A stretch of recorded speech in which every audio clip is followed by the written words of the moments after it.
Really? He did. He did. Madam Clerk, are we ready? Recording in progress. Good evening, everyone. I would like to welcome you to the regular meeting of the Dearborn Heights City Council, December 9th at 6:08.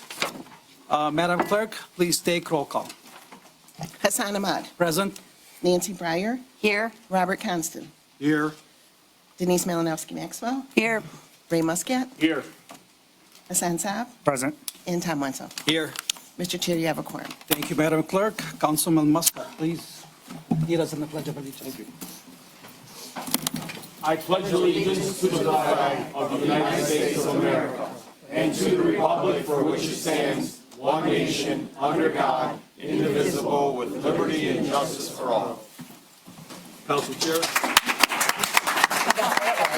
Council Chair, after 20 years, I finally got to lead the pledge of allegiance. It's only fair, Yay, Ray. especially your last meeting, Councilman. Thank you so much for your service. Madam Clerk, we're going to do a special swearing-in ceremony right now, really quick, if you don't mind. Our newly elected council member, Margaret King.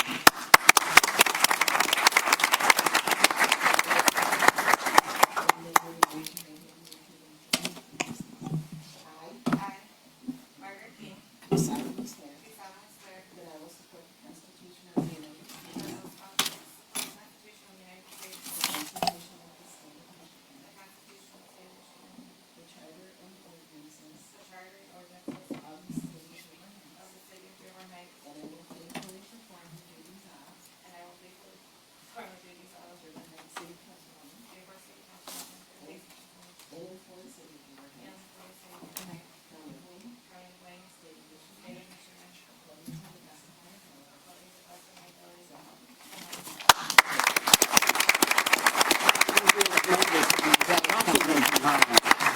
me Congratulations. Congratulations. Very happy for you. We can't wait till we serve with you. Congratulations. Do you have the stuff? George, do we have the addition? Do we have 9G and the other one, where the other one goes? We got a couple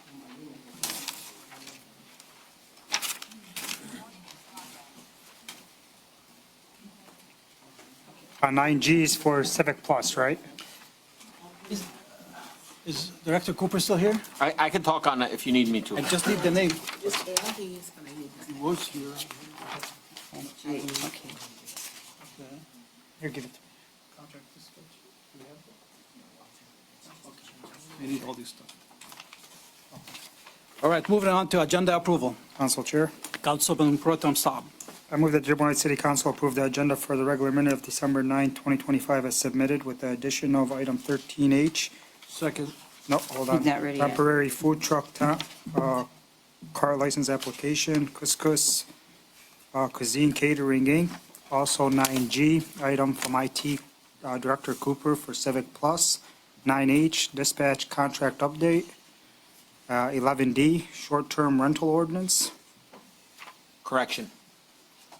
Short-term rental ordinance correction. Correction. Yes, we're not changing the ordinance. So now 11D is short-term rental ordinance correction. Second. A motion by Councilman Saab, seconded by Councilman Constant. Any discussion? I see none. All in favor, please say aye. Aye. Any opposed? Motion carries.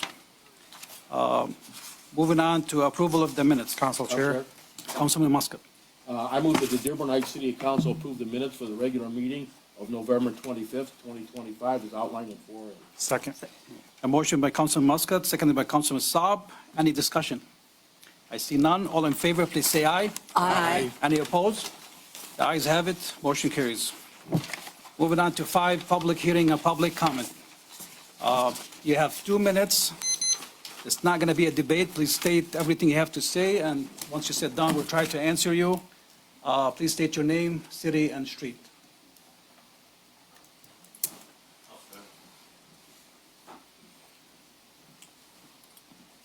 I'm sorry, Zuhair, go ahead. Please You go ahead. Thank you. Michael Phillips, 1800 Belmont, Dearborn, Michigan. I'd like to start with council and mayor. Congratulations to all you guys on your recent appointments and your new term.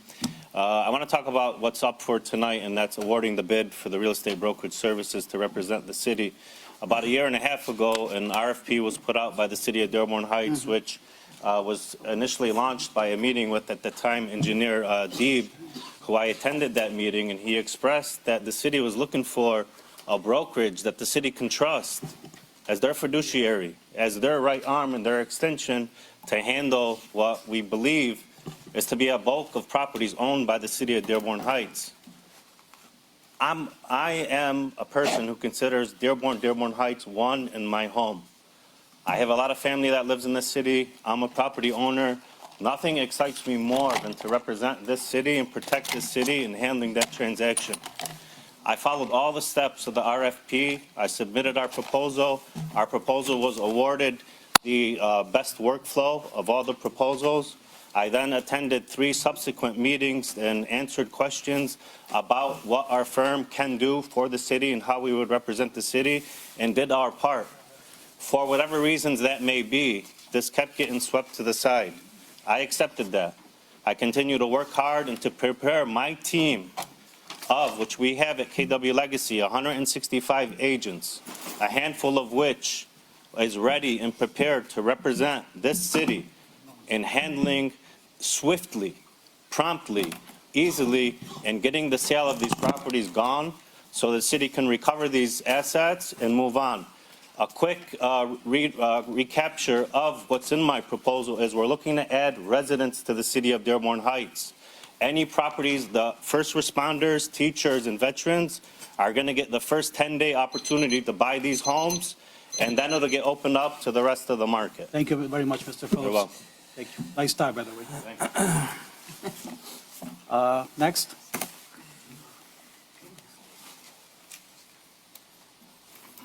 Please state your name, street, and the city you live in. Just the street. My name is James Blazadis. My address is 5636 Gertrude. City. And I signed up for the city to buy my house because of flooding. And in June, they said, hurry up, 30 days to 90 days at the most. You get a house. And then now, here, we're in December, and they're saying, we don't know when you're going to get your money. They said it went through FEMA. all the motions, and somebody just sitting on the money as far as I know. And now I got 2 houses, and I can only live in one. And I'm paying bills for 2. You know, I'm just a modest person. I don't have a lot of means, you know? So what's the deal? And no return phone calls. We call over there to ask what's going on, and nobody returns the call or picks up the phone.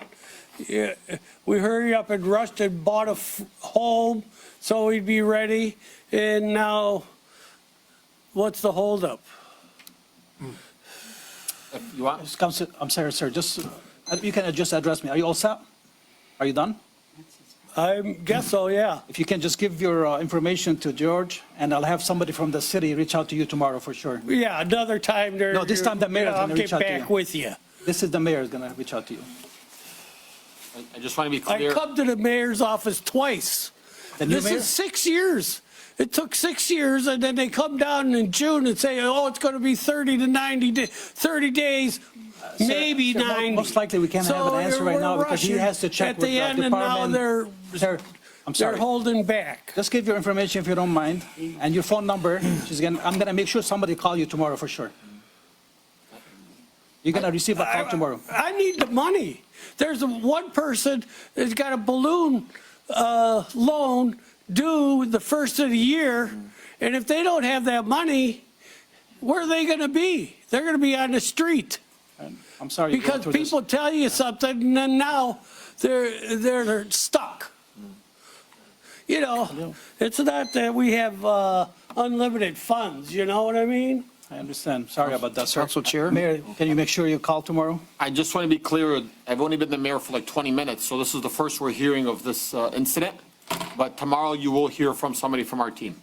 This is the first you heard. Yeah. Well, somebody's not communicating then. No, I know that, When was the last time that you reached out to somebody from the city? when was it, Joanne? I left a message twice for Patty last week and never got a. Last week. To who? Twice. Patty? Patty, M-A-H-O-N. EDVG? Well, sorry about that. We'll make sure somebody will call you tomorrow for sure. I don't even know who that is. Thank you, Council Chair, Councilman. I know of 2 other incidents where the exact same thing happened. In June, they told them, you better find a place to live because we're coming in 30 to 60 days or something, and we're gonna, Well, that's wrong, to be honest with you, Yeah. to tell them that, but make sure they reach out to the mayor's office. Yeah, okay. Thank you, sir. Next, please. Please state your name. Angela Venegas, Dwight Street, Dearborn Heights, Michigan. First, I want to congratulate the mayor, council, especially Councilman Saab, and the resident or business owner who donated the Christmas tree up front. City Hall looks fabulous. Mo, since you've become mayor, just the whole atmosphere inside the building is just unbelievable. It's beautiful in here now. Also, I want to touch a little bit about the trees. I'm one of those residents who continuously complain about sycamore trees. All of yous up here have seen videos I've shown you. My dog, needle stuck in his paws. And I'm not opposed to trees. I have fruit trees in my yard. I just don't care for trees that are damaging property. And then I think what needs to also be added to the tree ordinance is your neighbor's trees that encroach on your property. Like I'm facing, Saab, you've been out to my house. My neighbors behind me have 5 oak trees. I would like to fix my garage, but their branches fall on my trees. I've had to replace my roof on my garage because of their trees. I think something needs to be put in the ordinance of neighbors, and I know it's hard because they're big trees, but other people's trees encroaching on your property and causing damage. It's on their private property, and it's on my private property, and it causes damage to my home. And I also like to touch base on most of you who attend regular council meetings know we're missing a regular person in attendance, Vin Strupkowski. He's not doing very well, and I just wish that everybody would keep him in their thoughts and prayers. He's been a big asset to the city. He worked here. And I just want to wish everybody a happy holiday. And again, I want to give a shout out to our police department and our ordinance department. They've been doing a fantastic job lately. God bless you guys. Thank you very much. Council Chair. Next. Council Chair. Council Chair. Yes. I just wanted to briefly comment on the one thing that the gentleman raised. There was an issue that was raised under the prior administration with respect to some contractual issues. I know that Mr. Marui is working with that director to try to address those issues, and hopefully between the mayor's office and her, they'll be able to give some information to those residents much more quickly. Please, hopefully Since by we've got it, tomorrow, after I basically spoke to them or sent them an email, I think they were going in the correct direction. Excellent. Thank you very much. Ma'am? Lisa Hagopian, Beach Crest Street, Dearborn Heights. So trees are a big concern. I've been in Dearborn Heights 22 years. In my recent memory, I'd say 10 to 15 trees have been cut down on just my one block. None of them have been replaced. Now, what I do affects my neighbors, and what my neighbors do affects me. Cutting down the mature trees lessens the air quality, lessens the aesthetic value, brings down my property value, etc. Part of the ordinance says that healthy trees, residents can remove 1 or more healthy trees on this city easement for whatever reason, a healthy tree, and it's not being replaced, that's to my detriment. If there's a requirement that the tree is replaced, it really should be replaced in that same neighborhood, because it's to our detriment.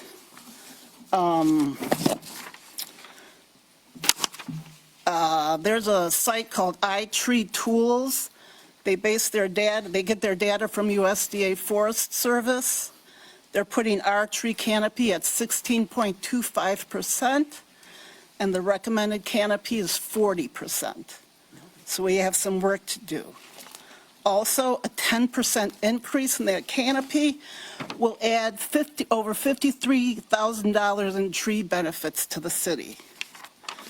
Some of those benefits, and this is from Relief Michigan, which I think the city has used in the past. Thank you very much, ma'am. I'm so sorry, but thank you for the email, too. I received your email. Anyway, The email was forwarded to the council members, to the mayor, and to the director of okay, all DPW. listed on the Appreciate information. it very much. Beautiful email. Thank you very much for the information. Next, please. Mr. Gopian, are you the one that gave us these here? I am. Okay.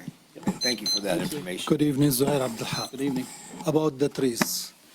If the city allow everybody to cut every tree in their backyard and put cement all over their backyard, what's going to happen to the city? If there is no ordinance to control that, lots of people will move out, because if you put cement in your backyard and your neighbor flood, and this is city which has lots of floods, and we bought lots of houses on the south end in order to put the trees and grass to reduce the flood in the south end, and that didn't happen. We had $30,000 at one point in that fund. What happened to that money, God knows. And I, extremely ask this administration. The environment is very important to all of us, to our kids.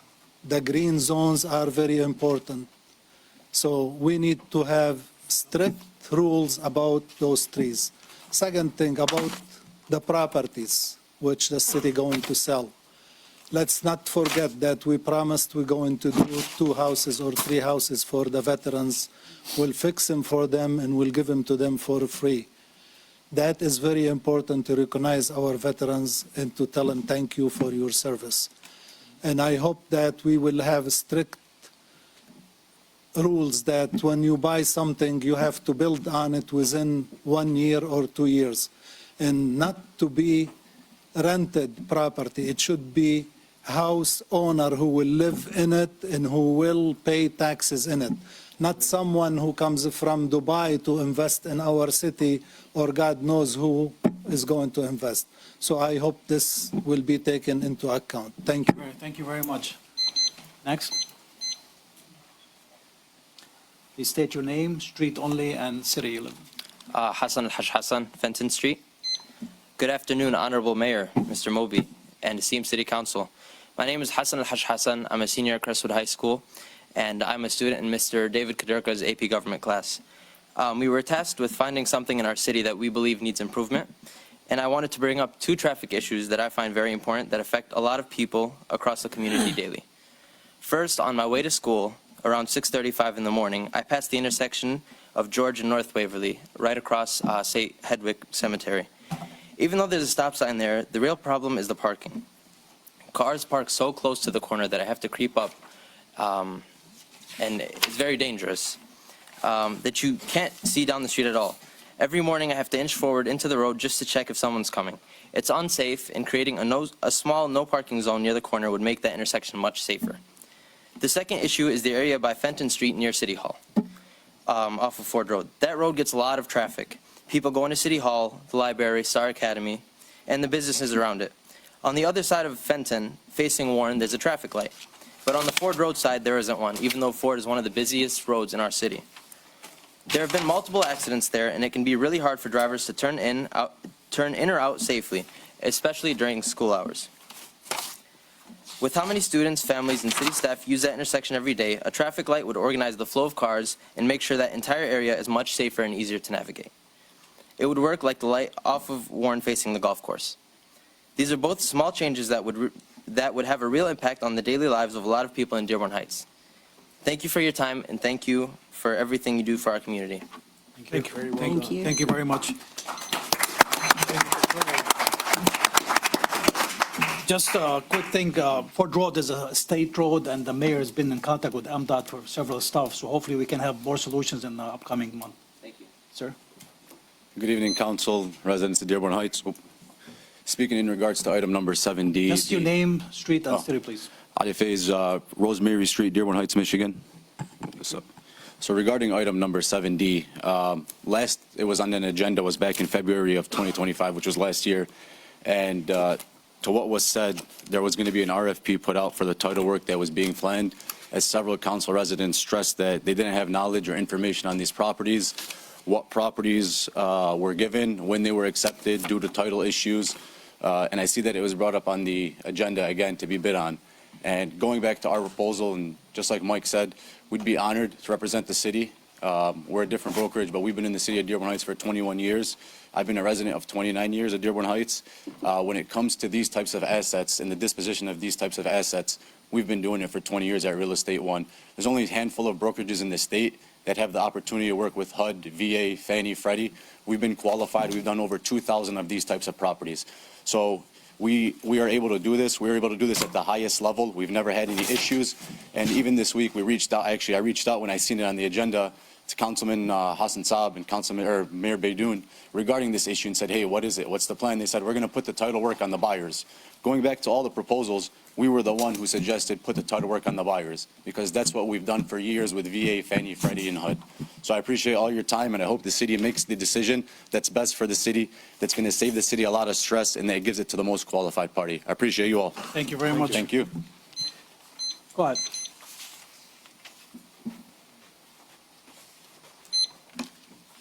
Your name, street, and city. Lana Ibrahim, Midway Street, Dearborn Heights.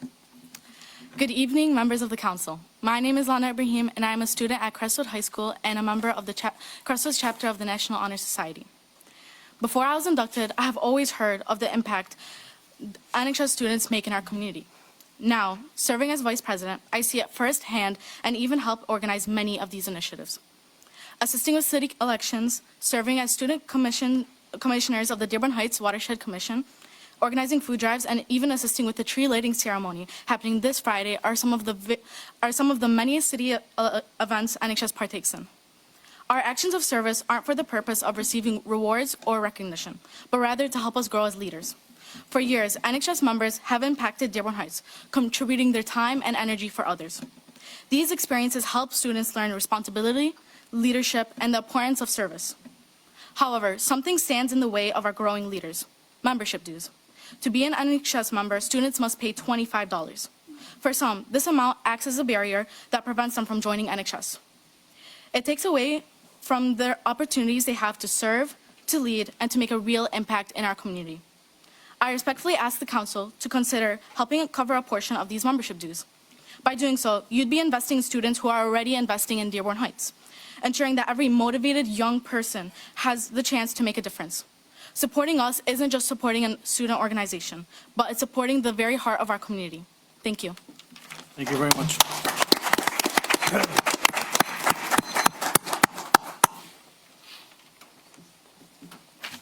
Hello, everybody. My name is Hussein Zabib. I live in Dock City Street in Dearborn Heights, and I'm here to advocate for more community functions throughout the city. With past administrations, community events have waned throughout our city, and there really haven't been many attempts since then to improve upon them. However, though, in the Crestwood School District, as a high school student myself, we have done our best to gather people at various events, including different Halloween events or back-to-school events with multiple fun activities for people to engage in. These activities have never really been limited to just students, and we always encourage other people in the city to join them. Unfortunately, though, we are just a school district, and we don't always have the time and financial means to cover up and enforce these events. Because of this, I believe city-sponsored functions are essential if we wish to enhance what we've done in the past. It would be great to provide free events to families who struggle financially and just want to spend time with our children. And I believe that us as a community, and it's up to us to provide this right. Thank you. Hang on 1 second, Council Chair. Mayor? So are you saying, real quick, I'm sorry, young man, are you saying that you want to volunteer for the city of Dearborn Heights? Is that what you're pledging? I think there's many people that are willing to volunteer, and I've seen like volunteer experience in the district and like what other people are doing like. Great. We're gonna leave your information with our clerk, our record keeper over there. We'll reach out to you tomorrow. There's a lot of cleaning up to do in the city. A lot of cleaning up. Mayor, that's something I've been talking about internship and. Oh, trust me. Leave it. We're gonna have it, huh? Free? You got it. Councilwoman, say What's something. up, buddy? Councilman Breyer. Okay, in response, I'd just like to say that the library is constantly having events that are free. Our police department did a great job at Halloween, and Mr. Wenzel has had at least 4 events per year that are free to families. Yeah, no, I'm not saying that there's not any events at all, but I just think there could be more after seeing like what other events that Dearborn does, and I think there's a lot of people that are willing to volunteer for it, including myself. We're gonna pick your brain, young man. I got you. Thank you very much. Council Chair. Just do on the side, please. Council Chair? Sorry. Do it. This side. I know there's some more Crestwood students going to speak up, but speaking firsthand experience, all the events that I put on and other organizations put on, and they ask for volunteers, they go to the Crestwood NHS sponsor, and they come out in droves. I mean, literally, how many do you need? 10? 10 are there. You need 20? 20 are there. You need 30? We've had cleanup projects where they've had 40 kids from Crestwood National Honor Society show up and do it. I think, not to down any other school districts, but everyone should take, and use this as an example, these students' commitment. They already volunteer a lot. So to ask them to keep volunteering, what we need is other people to start volunteering. These guys here, these kids here, they do their share of volunteering. Thank you, Councilman. God bless you and God bless them. Please, go ahead. Batul Ismail, Rochelle Street. Good evening, members of the Dearborn Heights City Council. My name is Batul Ismail, a junior at Crestwood High School, and I am here today because I believe our community deserves an easier, more accessible way to stay engaged with local government. Right now, many residents want to participate, but don't always know when the meetings are happening or what's on the agenda. Our city website has a lot of information, but it can sometimes feel complicated and difficult to navigate, especially for busy families, older residents, and people who don't always have time to dig through multiple pages just to find one update or a time slot for a city meeting. Nationwide, only about 1 in 12 Americans reported that they attended a public meeting in the past year. This means that more people are unlikely to see or understand what's happening at the local level. That low turnout shows that how hard it is for residents to be involved in local systems. To help fix this, I'm proposing the creation of a Dearborn Heights civic engagement app. This app would send clear notifications about upcoming meetings, provide summaries of city council meetings, send alerts for local events, and allow residents to submit questions or comments ahead of time. It could also offer live stream reminders, quick polls on city issues, and an easy access to follow up on decisions made in previous meetings. Other cities have adopted similar tools and found success. For example, in Seattle, Washington, they use an app called Fix-It, which allows citizens to report potholes, graffiti, and other local issues simply by taking a picture and uploading it to the app. Thank you for your time, and I hope you'll consider investing in a tool that will not only bring more voices to the table, but will allow more people to get involved within our city, even if they can't physically be there. Thank you. Thank you. Just, ma'am, just so you know, we do have that app for the city. Yes, you can download it. Not to update though. Whenever you were going through the app, it was very laggy. When going through the app, it was laggy and it didn't always show the same amount of resources that were provided on the website. So This is pretty much for the ordinance. Yeah. Director Cooper heard you and he loved you for that, and there's more work on his plate for now. Thank you so much. Thank you. Next, please. Who's this teacher, by the way? I'm gonna have a talk with him tomorrow. It's David Kaderka, AP Gov. Feel free to have a conversation as long as you want with him. Just please state your name, street, and the city. Daniel Musavi, Drexel Street, Dearborn Heights. Okay. Esteemed members of this council, hello. My name is Daniel.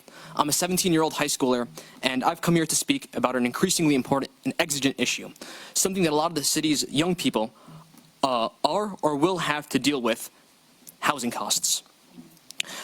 My request tonight is simple. Let's update Dearborn Heights' zoning so that our children and our seniors can stay here. Specifically, expand zoning to allow duplexes, townhomes, and small multifamily homes in more neighborhoods.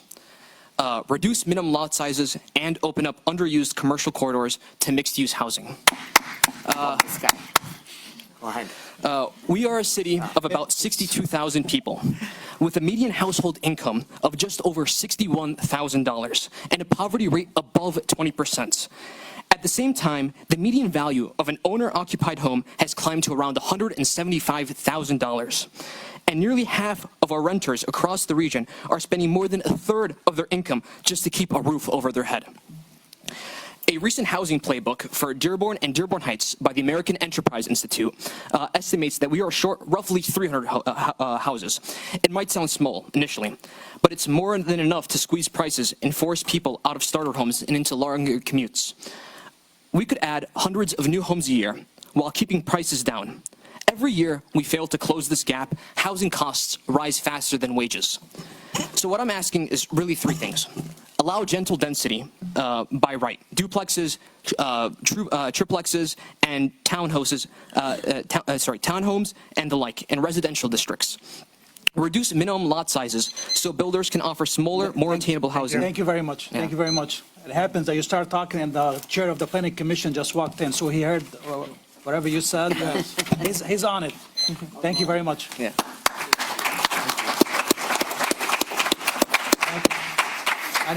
Who's next, please? Anybody else in person? Please state your name, street, city. You have 2 minutes. All right, Ali Saad, North Inkster Road. Hello, members of the City Council, Mr. Mayor, and congratulations on your re-election. I'm Ali Saad, and I'm here to talk about a very critical issue for our community, and that is zoning reform, like the previous speaker. As he indicated, since the 1980s, despite massive economic growth, wages have flatlined, and housing prices have soared much faster than our wages. Doubtlessly, however, and local regulations have certainly not helped to solve this critical problem.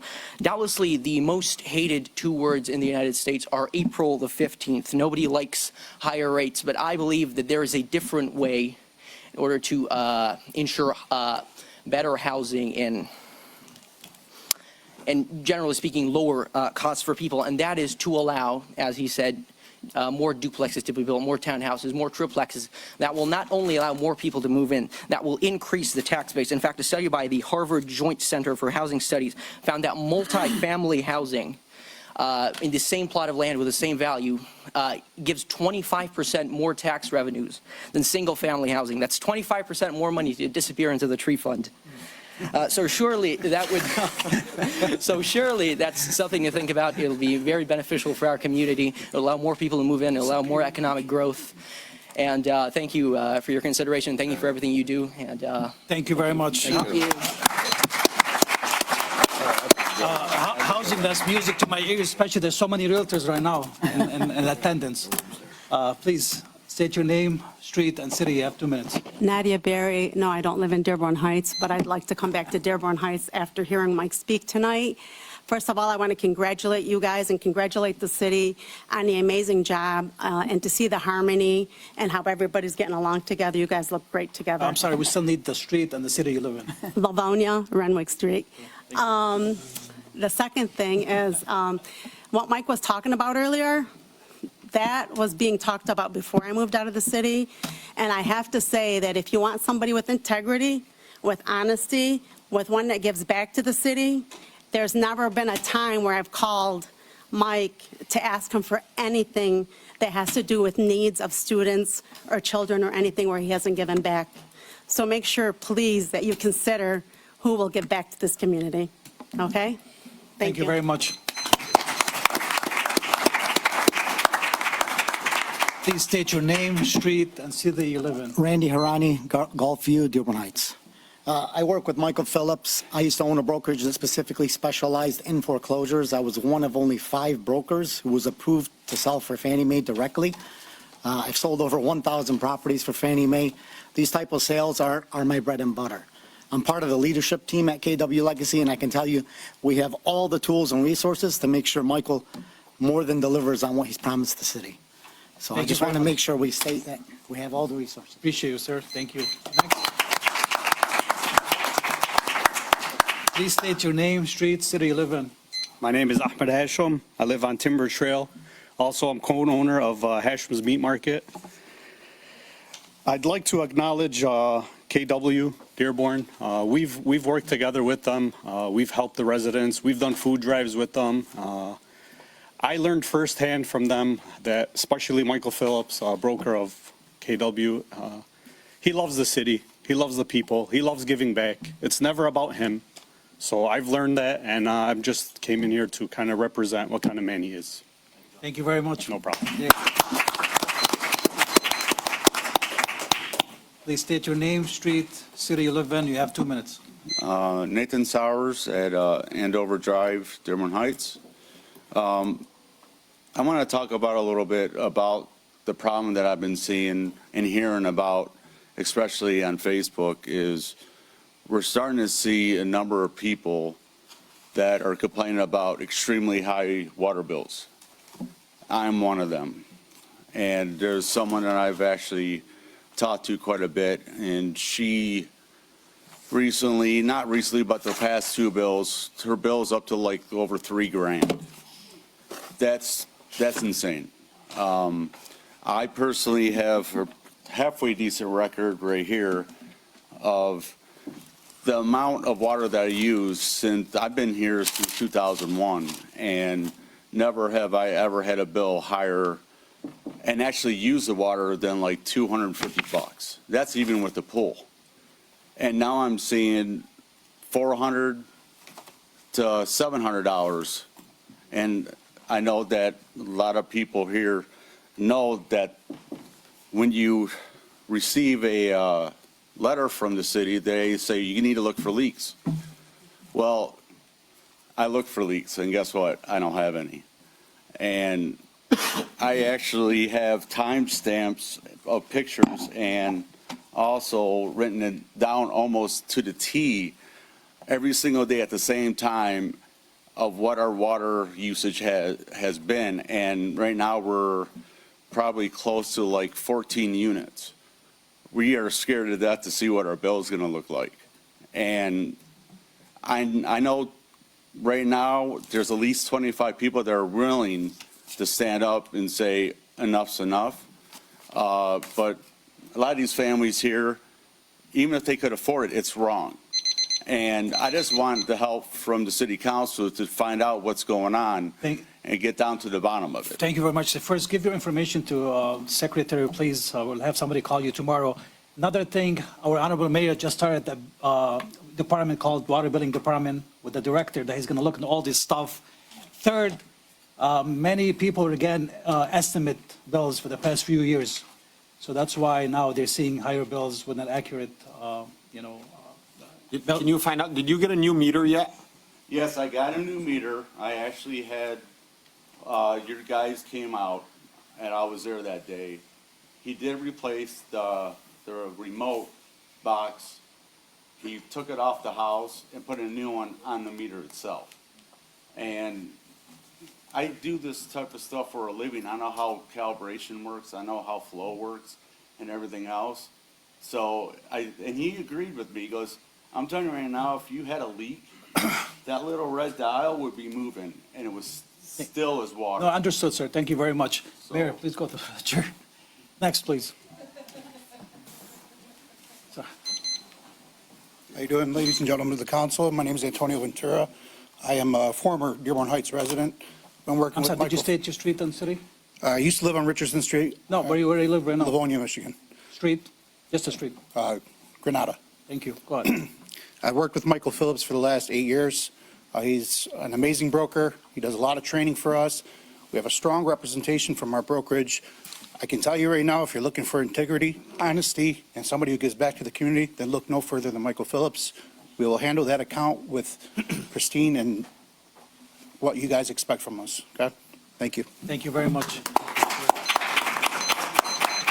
Any more in person? Yes. Please state your name, street, and city you live in. Nick Jafer, I live on Alexandria in Dearborn. First of all, I want to let everyone in the city know, first of all, congratulations to everyone. Mo, congratulations. The city looks great. Great atmosphere. You walk in, it's like even just the decorations, the atmosphere, the customer service, it's a big 180, so congratulations to that, first of all. Second of all, I am a real estate agent who happens to work at Keller Williams. One thing I can say is, if you're looking for a brokerage that's going to do what's best for all parties and every deal being a win-win, that's what Mike teaches us.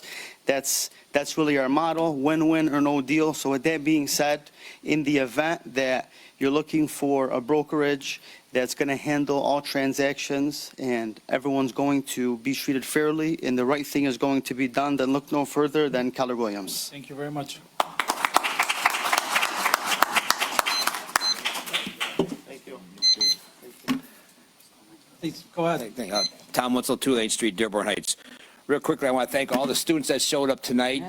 Great presentations, great speeches. I like the one about the tree funds. That was pretty funny. Thank you for all coming out. I hope to see you at more of the meetings, and thank you for all the work you do for the city. I'd like to congratulate the Divine Child football team and the Divine Child Pom Squad for being state champions. Divine Child students consist of almost 50% of Dearborn Heights residents, and our planning commission chair had 2 of his kids graduate from Divine Child. Yep. And I want to give a great big shout out to J&T Crova. They're a towing company, and they paid for the new Christmas tree or new evergreen tree we have out in front of City Hall. They stepped up when we needed to, and they paid for have that thing done. God bless them. They're there for not only Dearborn Heights, but all these surrounding communities there whenever they're needed. And lastly, I run a program called Neighbor Labor, and we do snow shoveling now. We were kind of hoping we'd still be doing leaf raking, but it snowed. And last year we took care of over 40 homes all winter long. We had over 20 volunteers. This year the demand has gone up a little bit, and we only have 3 volunteers this year. And plus myself, so that's 4. So if anyone's interested in helping out with, we shovel snow for seniors, veterans, and disabled members of our community. If you're interested, you can get a hold of me on Facebook, or my number's out there, 313-598-5182. Give me a call. We could use your help. Thank you. Anybody in person, please go ahead. State your name, street, and the city you live in. You have 2 minutes. Good evening. My name is Linda Sharara, River Lane in Dearborn. I'm also a previous resident of Dearborn Heights for over 15 years, so I care deeply about this community as well. I'm also a realtor at KW Legacy. I just want to really mention from a woman perspective as well that really the commitment that our brokerage has to this community, the respect that I have for even Mike Phillips. He leads with integrity. He leads with such professionalism and transparency, and I truly believe that we are definitely ready, and we are a team that's filled with structure, professionalism, and ready to take on a project like this with over 160 realtors at our brokerage. So this is something that I definitely know that Mike has the best leadership that we can possibly attain to. So thank you. Thank you very much. Any more in person? I see Council none. Chair, Mayor? do I have to get up there and speak? No, go ahead. Thank you. Thank you so much. 2 minutes. Quickly, I want to first and foremost, at least so that the residents at home can hear about the generosity of the tree farm, Huff's Tree Farm, and J&T Cova that donated that tree. The initial tree was about $12,000. Our tree, an artificial tree, was being imported from China. I sound like Donald Trump when I say it, but I'm not trying to. But the reality is it got stuck at the port of New York. We needed to come up with a game plan. Our police chief, our director of ordnance, Director Zaboznik, and our not our ordnance director, but our DPW director, all went out to the farm. They were able to identify the tree. We did not want to take down the tree, chop it down, kill a tree. Tom Munsell would have went crazy on us. And so we wanted to make sure that the tree that we brought was a real live tree, plant it here, bring some life. It's a new day in the city of Dearborn Heights, and they were able to go out there and donate it. And so this tree lighting ceremony that was supposed to be on the 5th is being switched to this Friday at 6:30, where, a ton of events going to happen. Frosty the Snowman, the Grinch, Santa Claus, D7, and the Crestwood School District will also take part in that. I also want to discuss about selling these homes. On this budget that we all agreed on, there's $1.5 million that has to come from these homes. So it's very important that when we make a decision, we make a decision today. This whole back and forth, well, what about this and what about that? It can't continue on. We all have pledged that something was going to happen and that we were going to choose a company so that we were going to use at least $1.5 million to get us through the fiscal budget, and that is by June 30th. And so we've made that promise to this residents. We've made this promise to all those brokers that came out. And I can tell you right now, at once upon a time, I worked out of Keller Williams, and I've seen a lot of the professionalism. Whatever decision you guys make here today, I think it's a decision that's going to have to be what's best for this community. And so I hope today, when you guys make that decision, you make what's best for the community. Thank you very much, so Mayor. much. Also, you have Plant Moran here to speak about the importance of making sure that we choose. When the funding item today. comes up, probably. Thank you. Ma'am, let's move, Madam Clerk, Zoom. Yep.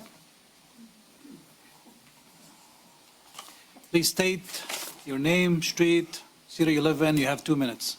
Good evening. Can you hear me okay? Yes, go ahead. Good evening. All right, Brian Kamler, Plant Moran. I'm a resident of Canton, Michigan.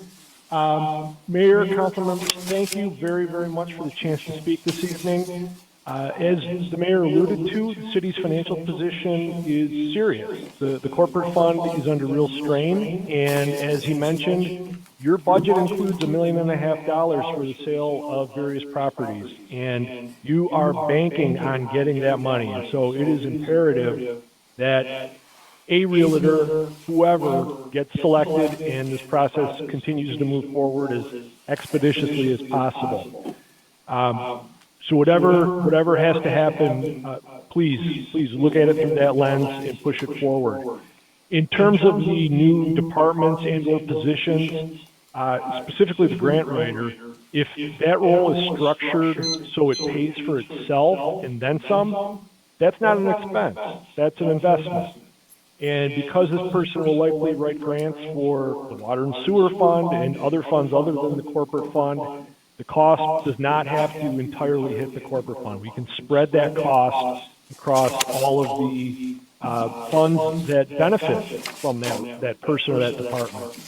So these are not silver bullets that will fix all of the city's financial issues, but they are two very big steps toward that goal. So my point is very simple. Please understand the gravity of the situation that the city is in and weigh these decisions in that light. Thank you very much. Thank you very much. Moving on, Madam Clerk. Please state your name, street, and the city you live in. You have 2 minutes. Good evening, Zakia Nani, Lawrence Drive in Dearborn Heights. I've heard many people speak on the real estate brokerage deal for who's going to sell the properties in Dearborn Heights. I'd like to officially say in front of everybody, I cannot come close to stating my support for real estate one in Dearborn Heights. A lot of people have talked about supporting Dearborn Heights in a lot of ways, and I'm not judging anybody at all, with all due respect. A lot of them don't live within the city borders. So I'm really depending on City Council today to put their vote where their mouth is as far as looking out for our own brokerages, our own businesses. You guys supported a lot of other businesses in other aspects and other industries like the car wash industry. I think a lot of city services as well. We've looked into within Dearborn borders, and I've heard a lot of people say, look no further. But why are we looking past our borders when we have somebody who's more than qualified and has objectively the most experience in selling these properties? So I do want to say on the record that I support State One being the brokerage that works with Dearborn Heights. And if Dearborn Heights chooses, and I know that you guys are putting a lot of pressure to decide that today, but if you guys choose, it should have been on the agenda that maybe you can split them up with both brokerages if you find them to be qualified candidates. Thank you. Thank you very much, sir. Any more on Zoom, Madam Clerk? Seeing none. Moving on to number 6, fund transfer and current claims. Councilman Muscat. I move that the Dearborn Heights City Council approve the current claims and ACH wire transfer 6/1 to 6/25 as submitted. Second. A motion by Councilman Muscat, seconded by Councilman Saab. Any discussion? I see none. All in favor, please say aye. Aye. Any opposed? The ayes have it, motion carries. Moving on to 7, consideration of bids. Council Chair. Councilman Saab. I move that the Dearborn Heights City Council award the bid for the sanitary and storm pipelining program contract to SAK Construction LLC in the amount not to exceed $758,282.65 and return the bid bonds to the unsuccessful bidder. In addition, authorize the mayor and the clerk to sign the contract on behalf of the city, which will expire December 31st, 2027. Furthermore, authorize the mayor and the controller to and clerk to sign the necessary warrants and to the treasurer to issue payment from GL account number 592-540-818-040, of which the current balance is $758,282.65 as outlined in 7A. Second. A motion by Councilman Pro Tem Saab, seconded by Councilwoman Breyer. Again, our DPW director went out for bids for a sewer cleaning company that would do sewer cleaning, debris removal, grease removal, internal video inspection, and section lining of our sewers. We had 6 bids, and they recommended one of them, which was, I think, the lowest bidder. I believe it was the lowest bidder. It was the lowest bidder. Lowest bidder. Yeah. Thank you, Director, for going out for bids and getting 6 bids on this. Any discussion from council members? I see none. All in favor, please say aye. Aye. Any opposed? The ayes have it. Motion carries. Moving on to 7B, Fire Chief Brogan advertised for bids. Chair. Councilman Council Chair. Muscat. I move that the Dearborn Heights City Council concur with the request of the fire department, authorize the comptroller's office to advertise for bids for 2 ambulances for an estimated cost of approximately $270,000 per unit as outlined in 7B. Second. A motion by Councilman Muscat, seconded by Councilman Saab, our Chief of Fire Department going out for bids for 2 ambulances for the fire department. Any discussion?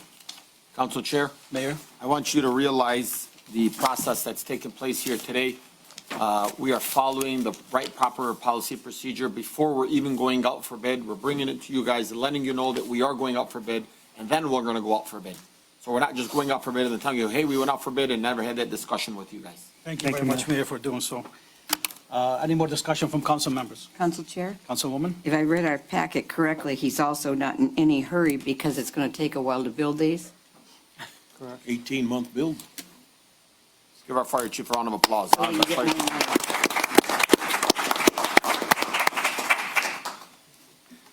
Yeah, good evening, Mayor, good evening, Council. Yeah, all the fire trucks are really backed up, and if you see, if the next one is a 2 to 3 year build for a fire engine right now, and the costs of these have just skyrocketed, unfortunately, as well. But yeah, 18 months for an ambulance is actually pretty good right now, so. Chief, since we're going to have hopefully a grant writer in-house, do you think we can, is there any grants out there? We're still working on grants. We have an AFG grant we're accepting here later in the meeting. AFG No, I'm talking has- for ambulances and the fire trucks. Yeah, so they have a vehicle grant as well, and we submit one every year. So we've submitted them. They just don't get those as often. They're not awarded as frequently, but yeah, Well, we'll keep hopefully, looking we for have them. 2 years, so hopefully we can get them. Yeah, that's right. Hopefully. Any more discussion from council members? I see none. All in favor, please say aye. Aye. Any opposed? The ayes have it. Motion carries. Moving on to 7C, Council Chair. Fire Chief Brogan advertised for bids for a new fire engine. Council Chair. Councilman Saab. Move that Dearborn Heights City Council concur with the request of the fire department, authorize the comptroller's office to advertise for bids for a new fire engine for an estimated cost of approximately $1 million as outlined in 7C. Second. Second. A motion by Councilman Saab, seconded by Councilwoman Breyer. Also, Fire Chief is going out for bids for a new fire engine. Any discussion? I see none. All in favor, please say aye. Aye. Any opposed? The ayes have it. Motion carries. Thank you very much. Moving on to 7D, Council Chair, Councilman Constant. I move that the Dearborn Heights City Council award the bid for the city-owned properties brokerage services to Keller Williams Legacy for a cost not to exceed 3% or to be negotiated, and authorize the mayor and clerk to sign the contract on behalf of the city, which will expire December 1st, 2028. In addition, authorize the mayor and comptroller clerk to sign the necessary warrants and the treasurer to issue payment from account 101-200-818-000 as outlined in 7D. Support. Okay, a motion by Councilman Constant, seconded by Councilman Muscat. Just for the record, Madam Clerk, I'm going to be recusing myself from the vote on this one. I would like you to take roll call, please. Do we need some more nomination or? Is there any more nominations? Any more nomination? Any more nomination? There's no name filled in here. We were supposed to discuss this and decide who we're going to put in here. Yeah, I mean, it's up to you guys. He That's why said if you need Keller any more Williams. nomination. Kelly Williams Legacy. Nomination. But let me hear from the Corp Counsel first. The only thing I would note is that what is shown as the special contract terms and conditions, that's part of the packet along with the other portion of it, is frankly unanimous. I think your microphone's off. I'm sorry. There need to be some changes in terms of the final document. So I would ask that you, whatever you approve subject to an agreement that will end up being Reviewed by yourself. drafted by and approved by Corporation Council. So moved. So moved by Councilman, I'm sorry, did you have any more nomination? I had discussion. We were going to discuss before we nominated. I mean, There's too many questions. we can move to discussion. Do you have a discussion or you have a nomination? I have a couple questions. Question, okay, let's move to discussion then. Councilwoman, you ready, or Council, who's first? Go ahead. Yes, yeah. Go ahead. Something was brought up that I introduced a few months back about setting aside a couple of these homes for veterans, disabled veterans, and there's not specific language in there. Well, this is for us to decide, I know. Councilman. Now we just decide on a company, we can tell them exactly what to do. Yeah. So this is, we're the sellers, so we can tell them exactly how we want it to proceed. But now we're taking nomination, if Councilman Constant nominated one company, so we had four, I guess, best offers when we sent it out for bids. That was Century 21, Keller Williams Legacy, Ray Stair 1, Sunflower Realty. So if we have one nomination, anybody has any other nomination? Go ahead. No, go ahead. I guess there's too many questions on how this was originally handled, and you know exactly what I'm speaking about. There was, some people were not properly notified about presentations. There was a committee that we did form with Angela, me, you, and Vince, and that has not even taken place. Because nothing's been This is probably selected. after the. And I have a question on the commission split. I do I too. mean, it's not going to attract, as a former real estate agent, it's not going to attract other real estate agents. They're given the incentive to come in if they're not going to get any kind of commission. I wouldn't do it. I don't think most of them would. They work on commission. That's their bread and butter. Council Chair? I'm sorry, nothing from the Excuse audience, me, please. you can't. On that note, I would suggest that we give a 3% commission and split it between the seller and the buyer. The listing and the selling salespeople. I'm sorry, do the right vernacular here. So the seller and the lister both would get 1.5%.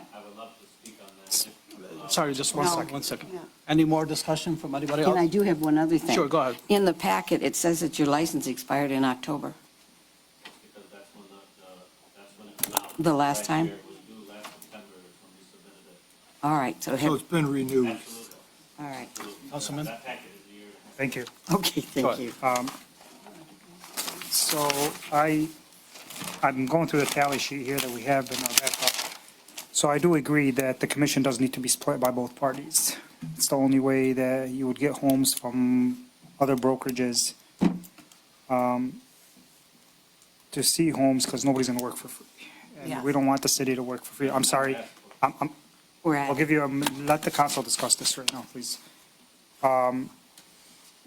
So this is something that we could put with for Corporation Council, once something is agreed upon, whichever brokerage is approved or selected. That No. the commissions does have to be split. Council Chair? Councilman Constant? Yeah, and with all due respect, everyone, this is something that we've discussed and discussed again. This is always a hot topic issue, but as we heard from our auditors from Plant Moran, we need to get these homes sold and this money in the bank as soon as possible. Council Chair? Councilwoman? If we're going to split the commission, I do believe the other parties that were not included in this were going to already split the commission. So it's not fair to them to not be considered also again. If we're changing the wording or changing how we're going to do this.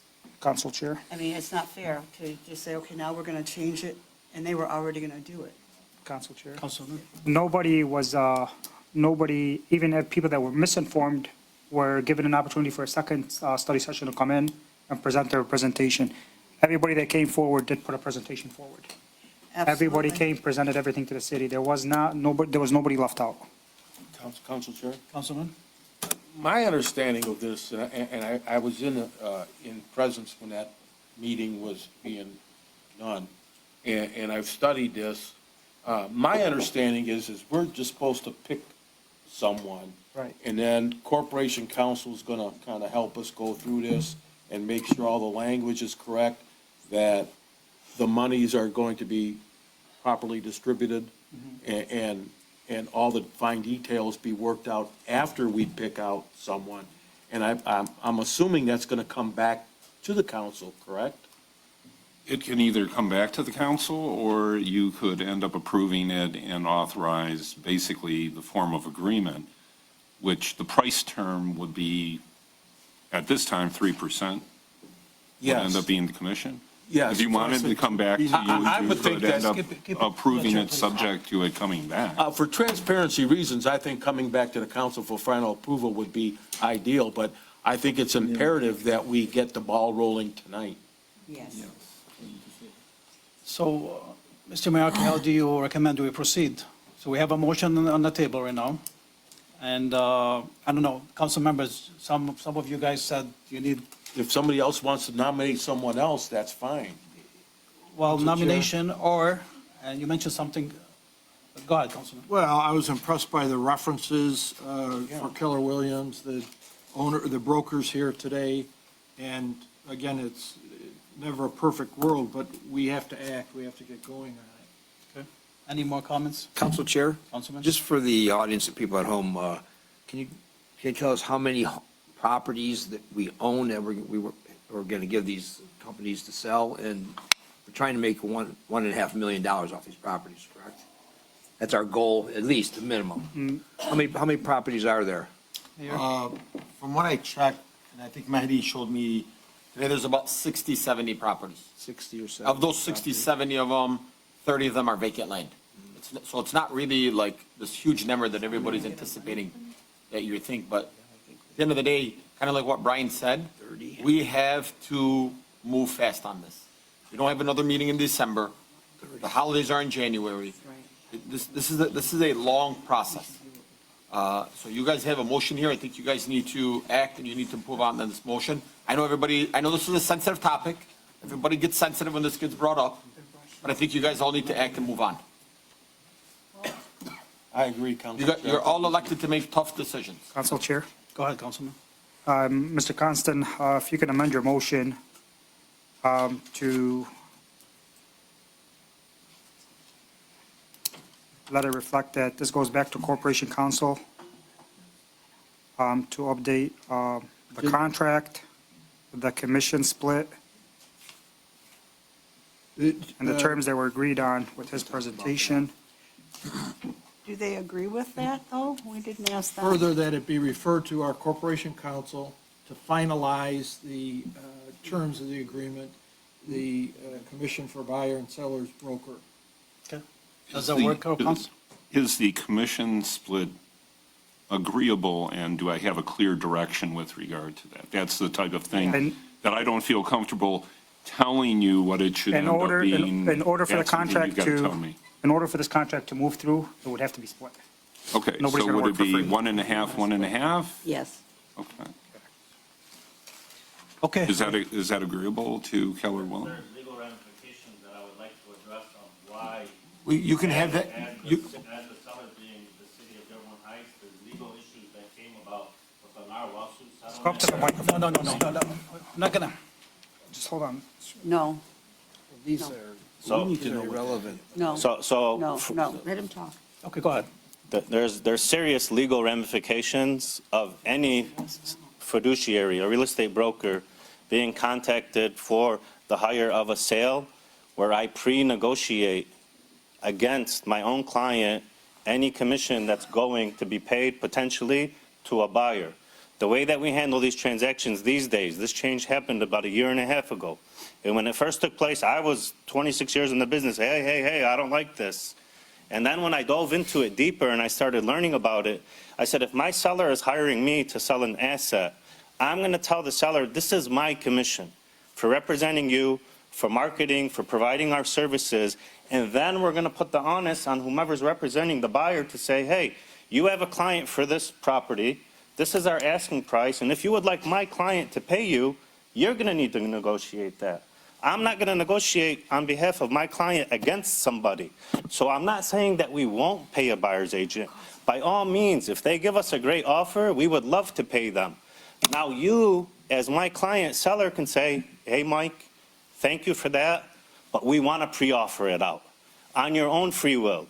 So as when you're saying, if you hire me and I'm going to get the opportunity to speak to counsel, counsel will say, hey, Mike, we want to pre-offer commission out to the buyer's agent.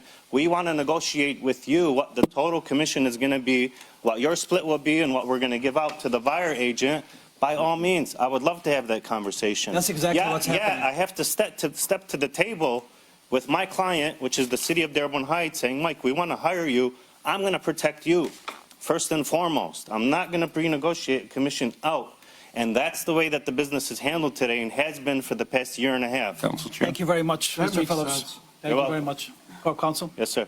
I guess what I'm just seeing in this situation, though, is I'm not sure why it can't be preordained that there would be No, a it can split. be. As a seller, we can dictate whatever we want to do. So Exactly. he's not negotiating with us, we're negotiating with him. Well, we're basically saying this is what it needs to be in order for us to do business with you. Absolutely. And that's a conversation we have done, counsel, But when we. not necessarily us. Just the council has to give me direction. I don't want to negotiate.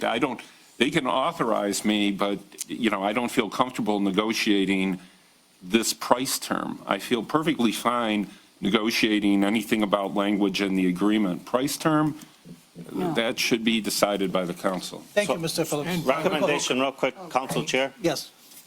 What I would love to move forward from today is if we say, okay, council believes it's in the best interest of the city of Dearborn Heights to provide a commission split in advance to a buyer agent, not let them negotiate on their own and factor it into their offer.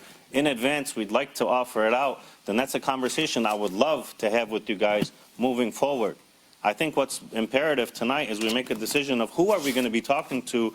This is not going to be the only thing we're going to have to talk about of how this process is going to take place. It's an elaborate process, as you know, Hassan, with your experience. We need to move forward so we can say who is the person we're talking to go A, B, C, D, E. This is the way that we're going to handle the sale of these properties fast, swift, get new residents into our city, and then get the funds to the city as the city needs. Thank you very much. So where we stand now, we have a motion, and You got to give guidance to Corporation Counsel. 100%. How you want the contract to get, because the attorney cannot negotiate on behalf of counsel. so it's Councilman Constant motion. What would you like to do?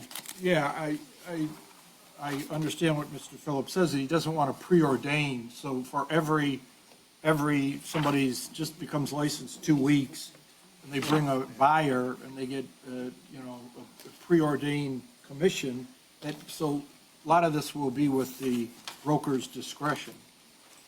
Okay, so what's your motion right now? Well, can I add a question? Go ahead, Councilman. Denise and I both have also been realtors. I was in the real estate business for 26 years. And I Almost don't think 20 people are. years, so- Yeah, she's got 20 years. So we don't think you'll get the cooperation from people if they don't get something in return. I've watched things getting thrown in the trash because they felt the commission split was not high enough. And so they went towards somebody else and ignored it. Council Chair? Council Chair, but also here on the bid, everybody had 3% or 2%. There was nothing about splitting on it. So that's something that should be done. And pick somebody and let's move on and figure that out. That's what I'm saying. Well, we want to guarantee they're going to split, or we won't. Just take a vote on it. If you don't like it, it's up Well, to you. guys, let me say something, Mayor, real if I quick. can, real quick. Whomever you choose here, if you guys give the direction to Corporation Council on whatever you want, we're gonna go back and have that conversation with whichever broker you choose. And if at the end of the day, Corporation Council is gonna stay on the direction you said. So that negotiation is gonna happen amongst them two, and that contract's gonna be brought for you guys to either approve or deny. Because the contract still has to come before you. Today you're choosing a company. I'm assuming the first meeting in January will be what the contract that you guys agreed to. Finalize, yeah. Finalized contract that you guys are gonna agree to. So what you're doing right now is negotiating the contract that you haven't had before you yet. It's not about negotiating, it's about the direction we want to Sure. negotiate and through the language he's going to write. And that's what's gonna happen. He's gonna bring it to you guys, you're gonna have it in your backup, you guys are gonna negotiate that at the next meeting. And that's what we're amending the motion to. Well, the motion needs to say, That's whatever it is, the direction of Corporation Council to put forward a contract that gets brought to you at the next city council meeting. That's exactly. Finalized and brought to us Yeah. at the Yeah, next that's city what I council. exactly said. Yeah, I guess we're on the same page. We are. I said that 40 minutes ago.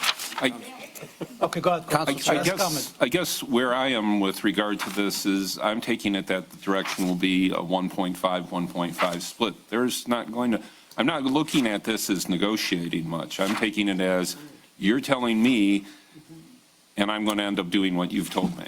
We got to do it legally, though. Is that what you're telling him? Please, Yes. council members. Just to be clear, because, and I want the gentleman to know that, because if that's a deal breaker, then he needs to understand that, because I'm not going to have the flexibility unless, the mayor might want him to come back and say, look, the best we could do was 1.25 and 1.75, but the direction you give me is, I'm taking as, basically, this is all I can end up doing. Right, just to whatever make it's sure I'm negotiated, it has to be a split down road. I don't care if it's 2% to 1%, 1.5%. I agree. 1%. I think That's something that you negotiate and bring back to council. But it's not going to be 3% What he's just saying for is one you firm and nobody negotiate get that a. with them, and then you bring it back in the proposal to the council with the contract. Okay, all right. All right. I'll do Okay. it. Council Chair? Councilman? Thank you. What we're doing here is we're voting on a company to negotiate with, correct? No, you're choosing a company, and then you're having a Okay, contract. so what happens if we give them some demands and they're not happy with it, and they're not gonna bend? Then we choose another broker. I mean, do we have the right to say, sorry, you're out of here, we'll choose someone else, Gary? Well, the contract Yes. is coming back to us. It's coming back to you. Okay, I mean, you will state that we're choosing a broker to negotiate with, right? That's what you said. right? Well, Okay, it's already- basically. there is already a bid. You're Okay. picking a company. Yeah. It's going to go corp council. It's going to draft a contract. It's going to come back to you for approval. Yeah. Read the contract. Then if you don't like that, again, you can. Even if they don't agree on a contract with us. Well, then you won't see the contract, it won't even come to you. Then, I mean, then we can pick someone else with no problem at all. We can say, sorry, thanks for Sure, your but- interest, okay. Yes. Are you, Yeah, thank all you. discussions over? Any more Yes. discussion? Okay, we have a motion on the table. Council Chair? Yes. Can someone repeat the motion? So we have it You accurate. want me to do it? Yeah, go for it. I think the specifics aren't That the- necessary. The original motion is printed, added to be referred, the contract to be referred to Corporation Council to be finalized and come back to the city council. Is that- To be agreed on the terms that set forward by Corporation Council and sent back to council for approval. Support. But wait a minute. One change. I would not authorize the mayor and comptroller to sign the necessary No, warrants. and that motion, should- that I should be crossed it all made. the way off. Okay. It's been amended. Did we award it to somebody for a cost? Cost not to exceed Yeah, it said- 3%. I'm looking at the motion that was given to you, and then I know you, so what are we taking from that motion? We're All of it. removing the mayor and comptroller clerk to sign. The amount not to exceed 3%. With the commission split to be negotiated as directed by the city council. That'll work. The That's going to All set? get commission ugly. split to be negotiated, to be directed by the city. As directed by the city council. In other words, using what you've stated here and what the mayor stated here as how I'm supposed to end up approaching. I support that. Okay, Council Chair, can Okay, where are one we? person read what you want in the Councilman minutes? Constant, go ahead and read it. Because it was like Whistle for Councilman speaking. Saab. Councilman Saab. All right, Go ahead. We're gonna. Beauty before One age. person. Okay, we're gonna do this over. I'm reading Robert Constant's motion. Okay. I move that the Dearborn Heights City Council award the bid for city-owned properties brokerage services to KW Legacy of Dearborn and the cost not to exceed 3% off. So that's it. We're not gonna authorize the mayor or anything. And then switch forward to direct us to Corporation Council to negotiate and bring the contract back to City Council for approval. And I support that. All good, Madam Clerk? Okay, what about, are we going to take out, in addition, authorize the mayor and comptroller to issue? I did not read that part. So we're not going to, we're going to take that out. Are we switching that motion to Councilman Saab instead of Councilman Constant, or? No, staying constant, yeah. So it's Constant? So it's Robert Constant and Ray Muscat. Ray Muscat. Councilman Muscat. Councilman Muscat. Thank So, you. Madam Clerk, like I Ready said. for a roll? It's good to know. Like I mentioned, I'm recusing myself from the all amazing companies, amazing brokers, and I work with them every single day, and I appreciate all of them. So I'm going to be recusing myself, so please take a roll call. Ray Muscat, Yes. Tom Wenzel. Tom Wenzel, Yes. Robert Constant, Yes. Hassan Saab, Yes. Denise Malinowski Maxwell, Yes. Nancy Breyer. Yes. Motion carries 6. Motion carries. Thank you very much, Madam Clerk. Moving on. Thank you. Report from the mayor. Council Chair. Local Officer Compensation Commission appointment. Council Chair. Councilman, I'm sorry, Councilman Saab. I move that the Dearborn Heights City Council I'm concur with Can you the, give it to- of course. Please. I move that the Dearborn Heights City Council concur with the mayoral appointment. Hang of on, Mr. hold on. This is a very, very important appointment, and I want it to be silent, so let everybody leave out of here so we can make sure. This is a very important person to me. I move that the Dearborn Heights City Council concur with the mayoral appointment of Mr. Zohair Abdel Haq to the Local Officers Compensation Commission, term to expire November 2031. This appointment is to fill a vacancy due to the recent resignation of Mr. Don Killian as outlined in 8A. Second. A motion by Councilman Muscat, seconded by Councilwoman Breyer. Any discussion? Yes. Councilman? Mr. Abdul Haq, congratulations. Well, hold on. He stole it from me. I'm gonna let him.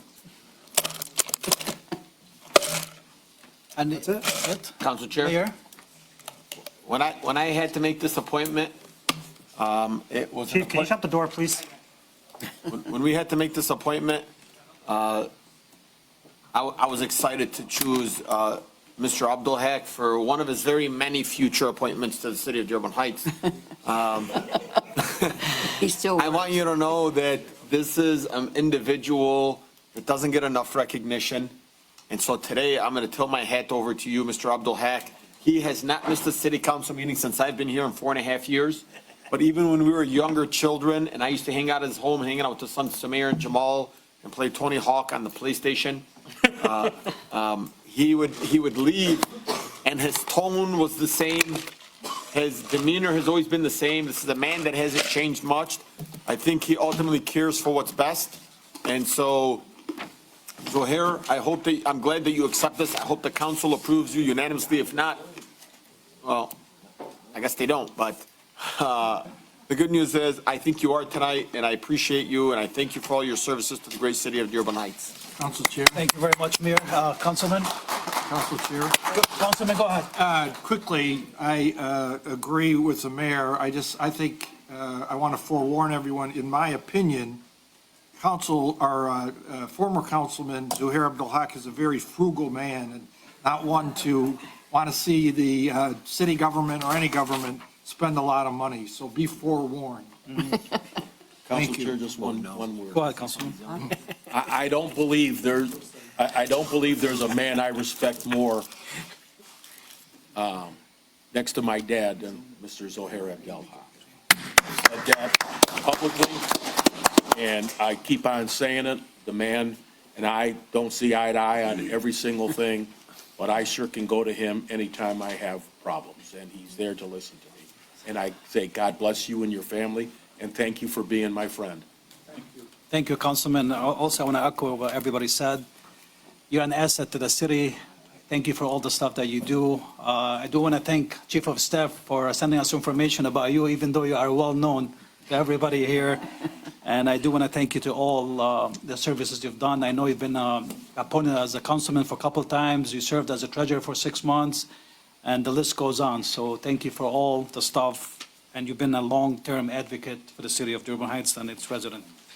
Any more discussion from council members? Council Chair. Councilman? I just want to tell Zohair, thank you for all you've done, and thank you for all you're going to do for the city. Okay, we have a motion on the table. All in favor, please say aye. Aye. Any opposed? The ayes have it. Motion carries. Congratulations.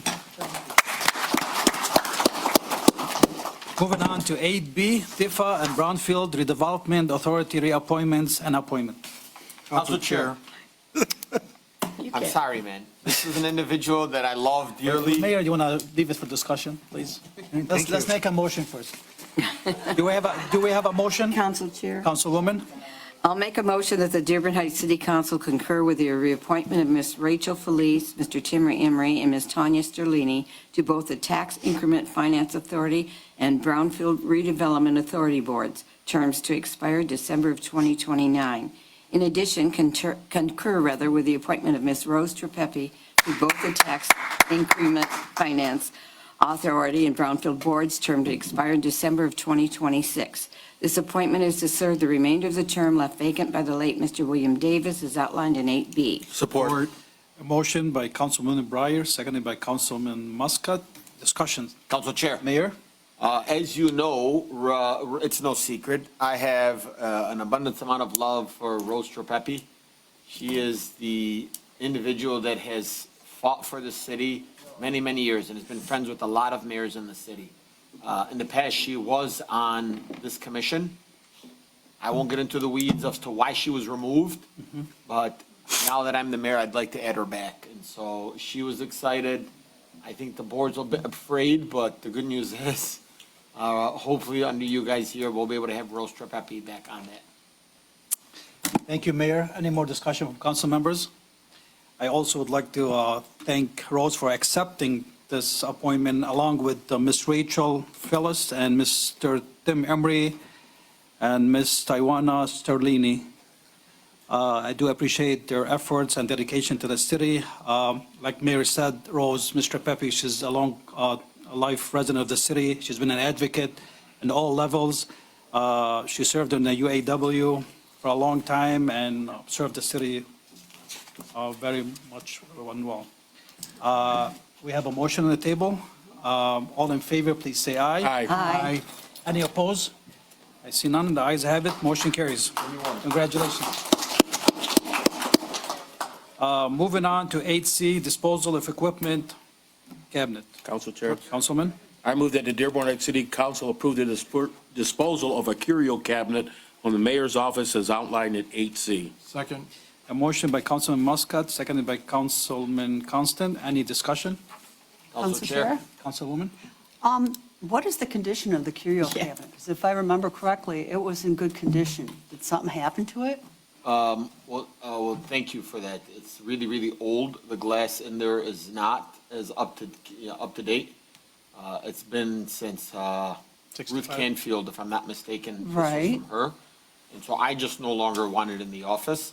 And so an employee requested to see if she can have it. And I said, it's sitting in the Okay. basement. You can either take it or it's going to sit in the basement. Because I was thinking if the senior centers could use it. I mean, it is good, it is a sturdy cabinet, but, you know, It's really not like it was. I don't know, like when you were there for like the few days that you were there, maybe then, but it's been probably worn out in the last 4.5 years. That it's been here since 1994. but it's very solid. I mean, sure, What I anything remember. wood that stays solid in one place is going to stay solid, but the truth is there's several inside the basement. So if you want to take something to the senior center, you're more than welcome to. Well, I'm just thinking about recycling it within the city, and since we're so short of money anyways, if see if any of the other departments could use it first and then give it to the employee. That would be great. Well, it's been sitting in the basement for the last 8 weeks. Yeah, And but and an employee nobody seen knew it and about asked it. if she can keep it, so. And we're making a vote to dispose of it. I'm not here to say if it goes to the Ian Center, Berwyn Center. Nobody has made any request saying, I want to put a shelf somewhere at the Ian Center, Berwyn Center, or the fire station. If somebody does come forward in the next week, I'll hold it for a week. If somebody comes forward in a week, or you know anybody in one of these centers that want to come pick it up, Okay, well, I it can would be reach the out. actual center itself, not like a resident or something. Sounds But I mean, there's a lot of stuff laying around, I know, Well, just at send the an email Berwyn out. Center. Just send an email. And I mean, that and I could want be you to know, organized in that. It's an employee of the city that is like, wow, this thing is nice, it'll look good in my home. I said, well, I don't want it, it's been sitting in the basement. And they said, well, can you have it? I said, no, 'cause I'm transparent.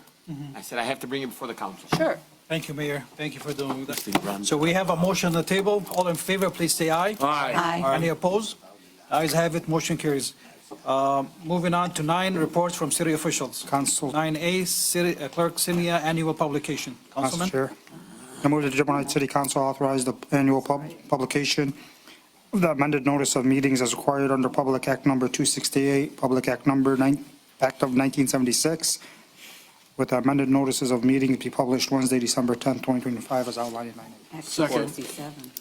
267. Motion by Councilman Saab, seconded by, Act 267, Public Act of 1976. Right. thank you, Councilman. Motion by Council Pro Tem Saab, seconded by Councilman Muscat. Any discussion? I see none. All in favor, please say aye. Aye. Any opposed? The ayes have it, motion carries. Moving on to 9B, Fire Chief Brogan, Assistance to Firefighters Grant, AFG acceptance. Councilman Chair. Muscat. I move that the Dearborn Heights City Council approve the acceptance of the Assistance to Firefighters Grant in the amount of $37,000 for the purchase of exterior washing machine used for cleaning firefighter turnout gear. Extractor. Extractor. Pardon? Extractor washing machine. Extractor washing, yeah. Cleaning firefighter turnout gear. In addition, approve 10% match from the city for the purchase of the extractor washing machine in the amount of $3,365, which may be allocated to the next budget cycle as outlined in 9B. Second. A motion by Councilman Muscat, seconded by Councilman Constant. Again, this is to accept a grant to buy a extractor washing machine for the firefighters. That's going to be replace an old one that I know the chief mentioned in here. Chief, it's about, no, you don't have to, it's about 25 years. So we're replacing one that's been in business for 25 years. Any discussion from council members? I see none. All in favor, please say aye. Aye. Any opposed? The ayes have it, motion carries. Moving on to 9C, Pension Administration, Kopchak, General Government Pension Committee reappointments. Council Chair. Councilman Constant. I move that the Dearborn Heights City Council approve the reappointments of Mr. John Riley, CPA, and Mr. Vince Macari to the General Government Pension Committee, terms to expire December 2027, as outlined in 9C. Second. A motion by Councilman Constant, seconded by Councilman Saab. Again, this is reappointment for 2 fine individuals who've been serving on this commission, and we do thank them for their service. Any discussion from council members? Mayor, go ahead. Yes. Are you going to switch? Mary, just don't stop. We only have one mayor, and that's Mo Baidoon. Just don't stop.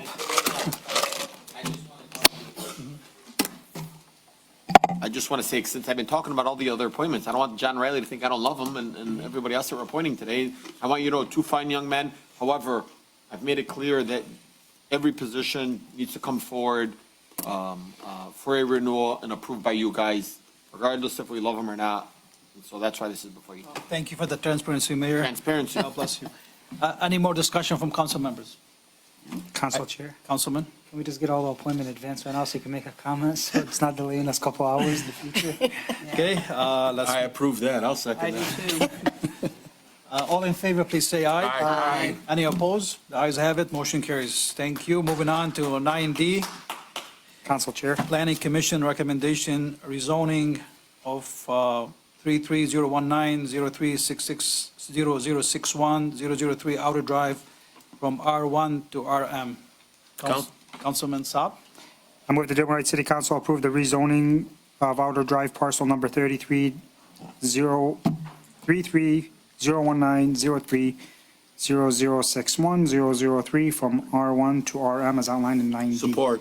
Motion by Councilman Saab, seconded by Councilman Muscat. Again, this is a motion to rezone the parcel on Outer Drive from R1, which is residential single family, to RM, residential multifamily. Any discussion? Corp Counsel? Yes, I would actually respectfully request your honorable body to potentially table this particular request so that I would have an opportunity to discuss it more fully with the mayor. I've spoken to Don Denault regarding this and the other two matters that are up. And, 7 of the 9 criteria are negative toward this rezoning. And it sounds like there could be something that would be done, but it might best be done as a conditional rezoning. Because once you end up approving the rezoning, they can do whatever they want. But if you make it a conditional rezoning with an agreement, then we can end up making sure that what's being envisioned will end up being done as part of the rezoning. So basically, we need to do it the right way with all the legalities in there. Right, and also to make sure that what's envisioned is going to end up taking place. So, Council Chair, Hi, Councilman. my question is, why can't we approve it with the conditional that it goes back to you to make the agreements and everything and bring it back to council for a Because vote? once you approve rezoning, the rezoning is done, and they have no obligation whatsoever to do what they've told you they're going to do. Okay, Councilman Saab, with Mayor? I'm sorry. Go ahead. Go ahead. This is not saying to these, this is not saying to the business owners, no, this is saying, yes, but we just want to make sure that you are going to follow your end of the stick. And you know what? This is something we've asked, like where the gentleman wanted to build those apartments, and he said, the horse is before the carriage, you can't do the carriage before the horse. And we're like, no, man, we want to know what you're doing. And so what Gary is saying is, we're not saying no, but we want to make sure that if you're going to do that, you're not going to come back, we're not going to rezone it, then you're going to end up putting something that the council or the building department didn't agree on, or the zoning board didn't agree on. but the This planning is commission just more transparency, Mayor. We do thank you for that. We thank the Corp Council. Refer back to the administration. That's exactly what we're doing. Councilman Saab, are you okay? Yes, refer this back. To the administration? Administration. Council Muscat, do you second that? Second. Any more discussion from council members? I see none. All in favor, please say aye. Aye. Any opposed?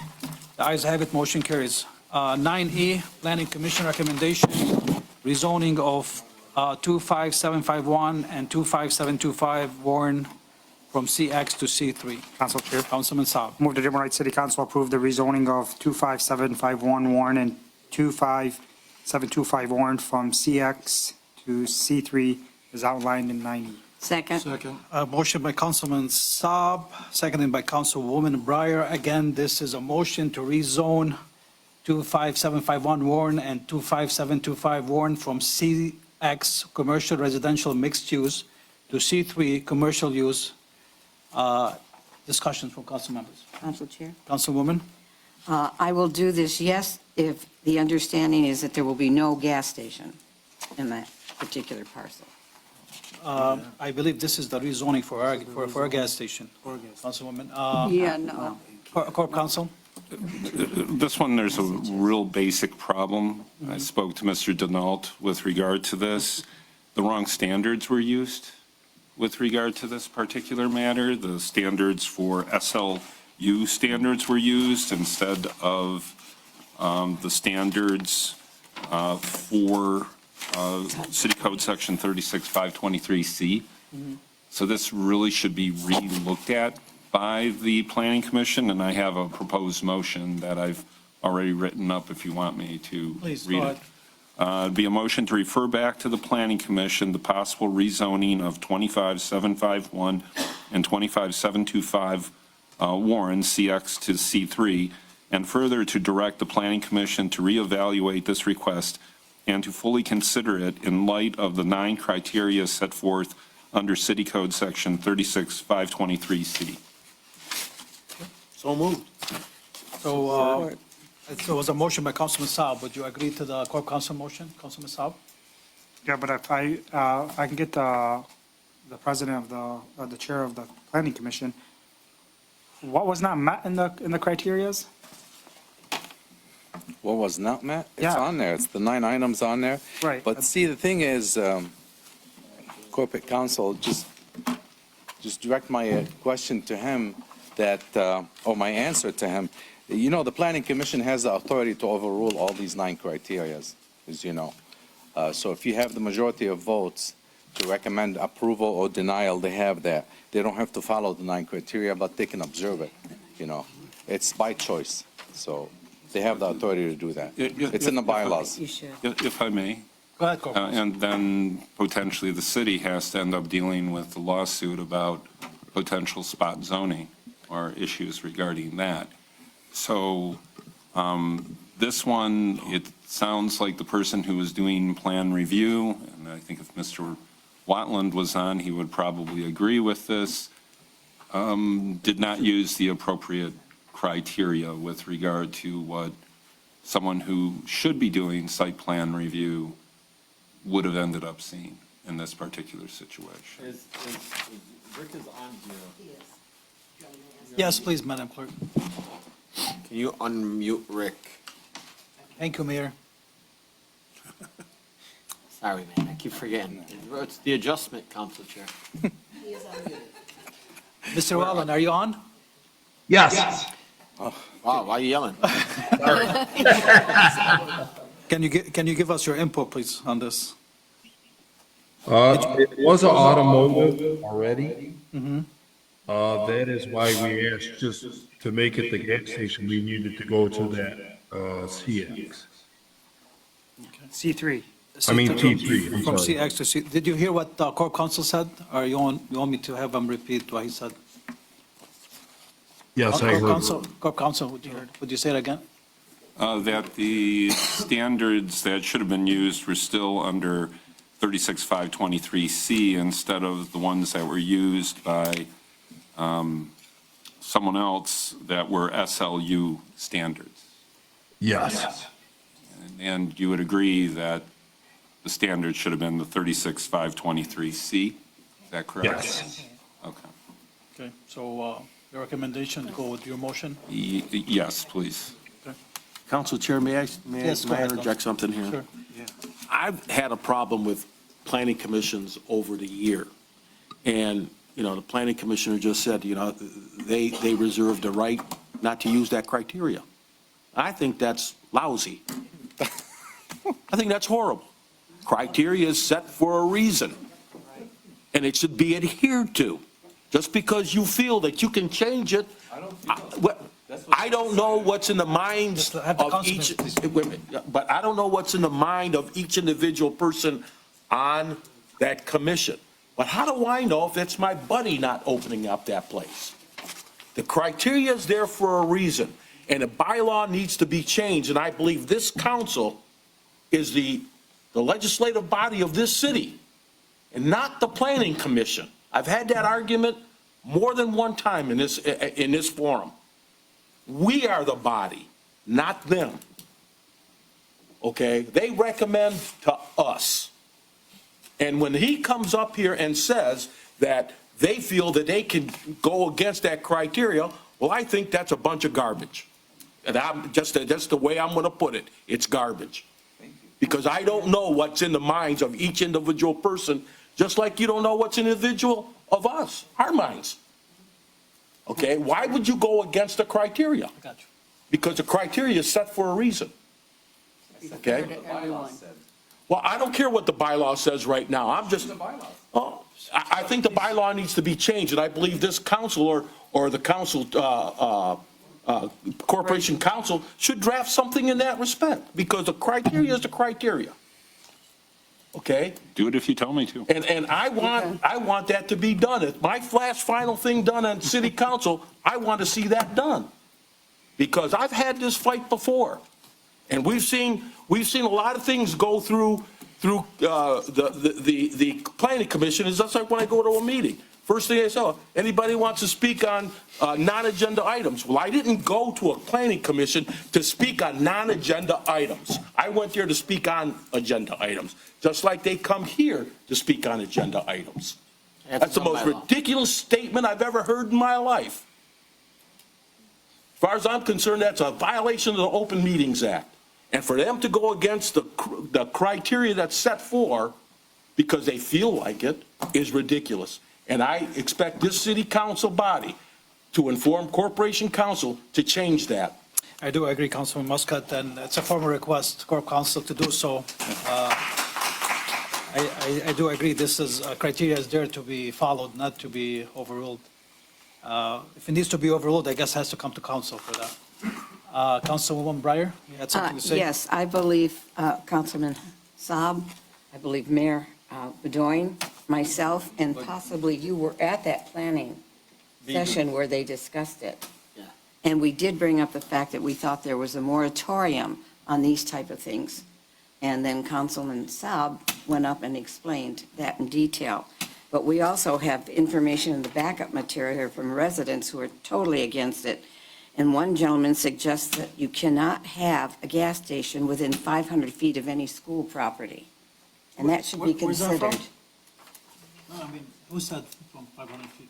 What is that? The first person. Somebody's opinion, you mean? Yeah. Council Chair, Yeah, go ahead, Councilman. are you finished? Yeah, go ahead. Yeah, but It's not conversely, I think that we have to let the market control. I'm not in favor of any restrictions, and but we're going to refer it to Corporation Council, correct? That's a plan, Councilman Saab. Yeah. Again, this is, we're not saying no here, we're just saying, Corp Council is saying that it needs to be Refer it looked back at to the again. administration. So we're going to refer it back to the administration. Well, this one should go back to, Planning Commission. To planning. yeah, right. If Refer back to I'm on the planning right commission. one, the Warren property should be referred back. To planning to look into the. Right, the outer drive should be referred back to the administration. So we already referred our draft to you guys. So this is referred back to the planning to look into it and follow the criteria or what? What's- correct Yes, criteria. exactly like I said in Correct the criteria. motion. Okay. Council Chair, I still want this body to We made that request. I did. request, okay. I did formally on record. All right, thank you. So we have a motion. Council Chair? Councilman? Thank you. Just one more thing. If it's approved to go from CX to C3, a gas station is permitted on that, and if we deny it, they can sue us for denying the gas station on that. Not if they don't follow the criteria. No, I'm saying if we rezone it to C3, Right. a gas station is allowed in C3, and we cannot return it down, otherwise we'll get sued. Correct. Yeah, that's why we're I mean, not voting I on it. think C3, if I'm not mistaken, maybe the chair, it's basically, you can open anything commercial, correct? C3 is a free season, you can open anything, but I think corporate council can just come up with something to do a conditional rezoning, okay? Just exclude gas stations, because it's been done in other cities where we can rezone something and we tell you, but you cannot do a gas station. You can do apartment, you can do retail, and also I had a discussion with Councilwoman Breyer and Mr. Wenzel today. Mr. Wenzel, he called me earlier, I was shoveling snow. So the Planning Commission, not unanimously, I mean, they were not all for it, okay? We only had 5 members, I think, that day, or 6 members, and 4 voted yes, and 2 voted no. 6 to 2. 6 Or to 2. 4 to 2. 4 to out of 2. 6. And the vision and the understanding of the Planning Commission, they don't want a gas station there. They just don't want it. Okay? not safe. So they were hoping that this rezoning comes to you. If you approve it, you put the condition on it, conditionally, not to rezone it as a gas station. So I don't know if corporate council can Yeah, add but that again, in you there. guys It's up to voted on them. something to go with this C3, and basically C3, from my understanding, is they can open anything commercial. My opinion, they have a CX, they can do whatever they want. They can do actually retail with condos, with apartments. So they want to go to C3, and I think their vision is to do a gas station. So the Planning Commission, they don't want to do a gas station. So they sent it to you so you guys can deal with it. So, Then you should have said no. so I guess it's going back to you guys to. I'm only one like the vote, corp- so. Any more discussion? Shall we move on? Okay. Motion on the table by Councilman Saab to send it back to the Planning Commission. Yep. Seconded by Councilwoman Breyer. Do you Yes. second that? All in favor, please say aye. Aye. Any opposed? The ayes have it. Moving on. Motion carries. 9F, Planning Commission recommendation rezoning of 26305 Ford Road from R1 to C2. Council Chair, Councilman Muscat. I move that the Dearborn Heights City Council approve the rezoning of 26305 Ford Road from R1 to C2 as outlined in 9F. Second. Motion by Councilman Muscat, seconded by Councilman Constant, and again. Council Chair. 1 second, I'm sorry, Councilman. This is for 26305 Ford Road, and it's rezoning from R1, which is residential, single-family right now, to C2, which is general business district. Councilman Saab. Council Chair, I'm going to be recusing myself from 9F as I'm a part of this project.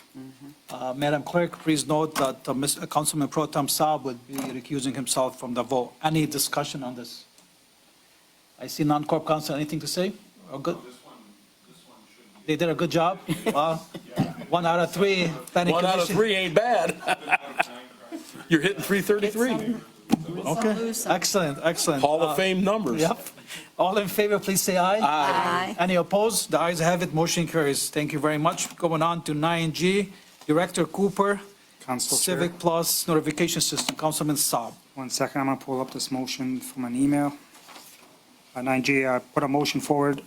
Dearborn Heights City Council moves forward with a motion to approve the Civic Plus mass notification agreement between the city and Civic Plus at no cost to the city until and including August 31st of 2026, for then a cost of $12,500 for 1 year, September 1st, 2026, and $12,500 for the second year, September 1st, 2027. Renewal should be done September 1st of each year. In addition, authorize the mayor and the clerk to sign the contract on behalf of the city, which will expire August 31st, 2028. Furthermore, authorize the mayor and the comptroller or clerk to sign the necessary warrants and the treasurer to issue payment from account number 101-258-728-001. Second. A motion by Councilman Saab. Do I have a second? Second. Second. A second by Councilman Muscat. I'm going to let Director discuss it since this was add-on Yep. today. Go ahead, Director. I apologize for the short notice. During the last snowstorm, when we wanted to try to get our information out, our prior mass notification system, Unsolved Code Red is what it's called. It was compromised. It's actually compromised across the country, where we couldn't even access the system. And it is also a system that we've been looking at it from leaving it. It was just brought to our corporation council about when we actually submitted our notification to them that we wanted to cancel it. We agree, we believe we submitted it in time. They're saying no, it's actually in the hands of the corporation council at this time. I talked to them before this meeting. This right here would integrate completely into our Civic Plus platform that we have, where it would allow us to send out unlimited text messages, emails, app notifications. Not only would it be for emergencies, it can be used for, because again, the use of texting is just much more usable than always emails. A resident can sign up for a event notification on our website, and when that event comes up, for example, this coming Friday, our wonderful event we're going to have, we could send out a mass notification out to everybody. Here you go. When we were doing our precinct changes, we were using the email format of that, but we want to be able to use our texting formats. Also with this system, it would allow for voice communications up to 60 different languages. It'll allow us to do geolocations onto it. If you go to our website, you see that we've been doing emergency notifications because there's a water main break.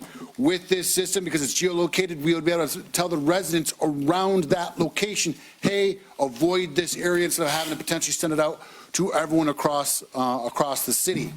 I'm just trying to think what I just said a lot. I got it. So Director, basically, we're replacing Code Red by this? Yes, yes, it would. It does that and plus some. I want to say, it also integrates with NOIA, which is the weather notification. So when the National Weather Association puts out an alert, that would automatically, we wouldn't have to put out a special notification. If we wanted to, we could for like our snow emergencies, but it automatically transcends it through. Thank you. Any more discussion on this? Council Chair? Yes, Councilman, go ahead. Can I ask you? Yeah. What is the yearly rate for this? So in my discussions with them, telling about our issues with Code Red, knowing that potential contract wouldn't expire until August of 2026, they are going to give it to us for free until August of 2026. Then the yearly is going to be $12,500, and that's roughly what we already pay for Code Red. $12,250. $12,250. $12,250, I'm sorry, I don't have the paperwork in front of me. Okay. Yep. Council Chair. Mayor? 500. It says 500 in what he's got. Where were you getting? Mine says I see it here. I don't know. $12,250. 12,575 or something. I don't know, I see 12. I see $12,250. Yeah, me too. Or Where do you see that? 12,250. So I apologize, the draft that they gave and everything. So is it the one, I'm sorry, Director, yeah. Can you, Can I get the draft? yeah, probably the motion is, nope, that's the This is the most recent one that has the draft on it. Okay. So it's 12,500. All right, Where's the we're right 500? Where you see that? This is $12,250.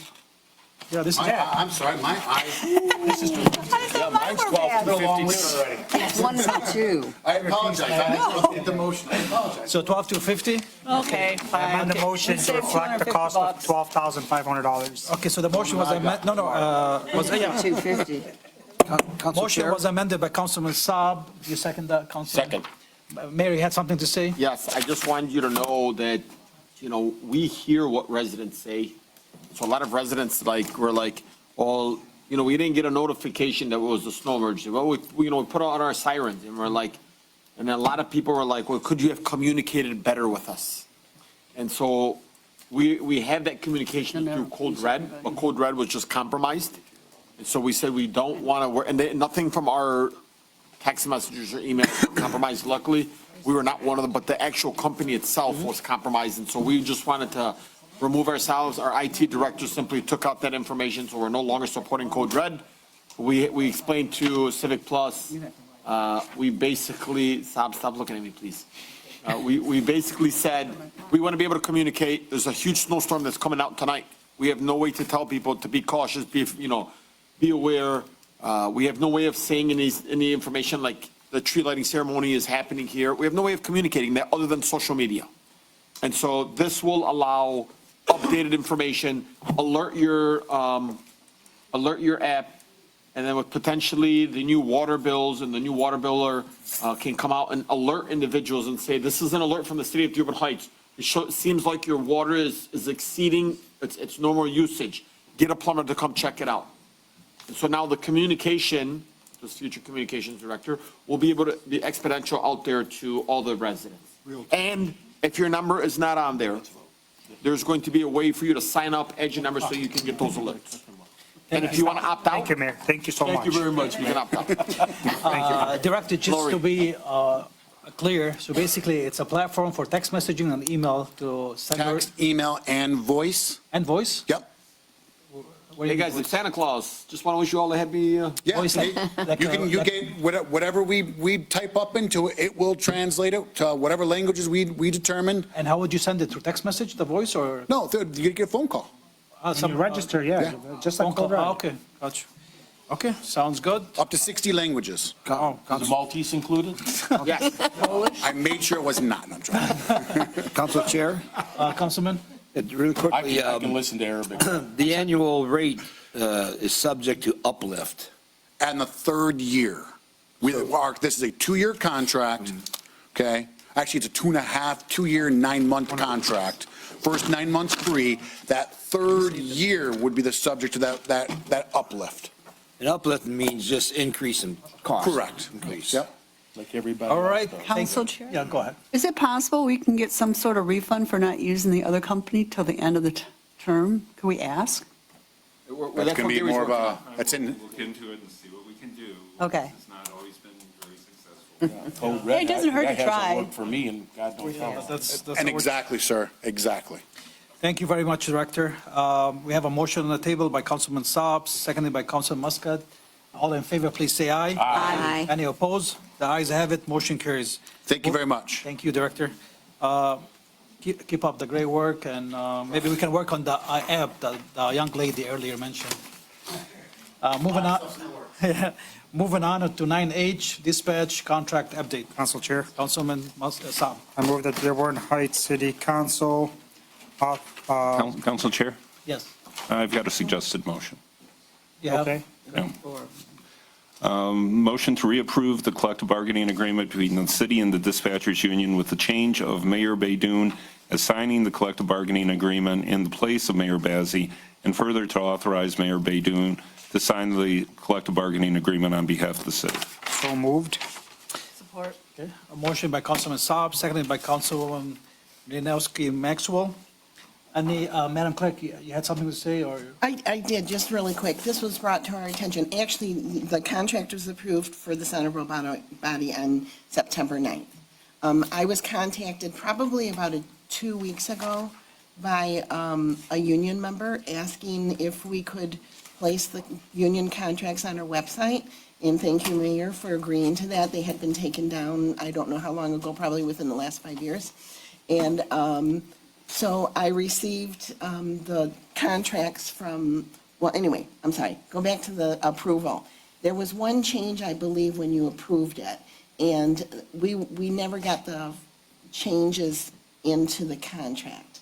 When HR sent me the contracts they had, that was the change contract. So that's why we're bringing it, well, then the former mayor is gone, so we have to. So to be clear, basically, this contract was negotiated, was supposed to be signed by Mayor Bazey, but he Correct. never signed it. Now we're authorizing Mayor Baidoon to sign it. Correct. Just to be clear to the residents. And then Any we more can put 'em on- discussion? And we can put them online. Any more discussion from council member? I see none. All in favor, please say aye. Aye. Any opposed? The ayes have it, motion carries. No petitions. 11, ordinances and resolutions. Mayor Baidoon, second reading, proposed ordinance. Council Chair. Creating Department of Water Billing. Councilman Saab. I move that Dearborn Heights City Council move that proposed ordinance number H2511, an ordinance of the City of Dearborn Heights, providing that Chapter 2 of the Code of Ordinances, the City of Dearborn Heights, be amended by adding Article 11, Section 2-1201 regarding the Department of Water Billing be considered for a second time and become effective upon publication as provided by laws outlined in 11A. Support. A motion by Councilman Saab, seconded by Councilman Muscat. Discussion? Council Chair, The Chief of Staff, please go ahead. first time coming up here on the City Council. I've been here for almost 3 years, so Congratulations. thank you, thank you. I'm here on behalf of the administration with regards to the second reading of this proposed ordinance. Again, this is the second reading of an ordinance to create a water department. This ordinance, the first Water reading. billing. Water billing department. This ordinance was already passed previously. It was also already budgeted for with regards to the water supervisor who would be presiding over this department. This is necessary, it's needed. We have to create a water billing department. I can't tell you how many times either myself as chief of staff, the mayor, the deputy comptroller has dealt with water billing issues.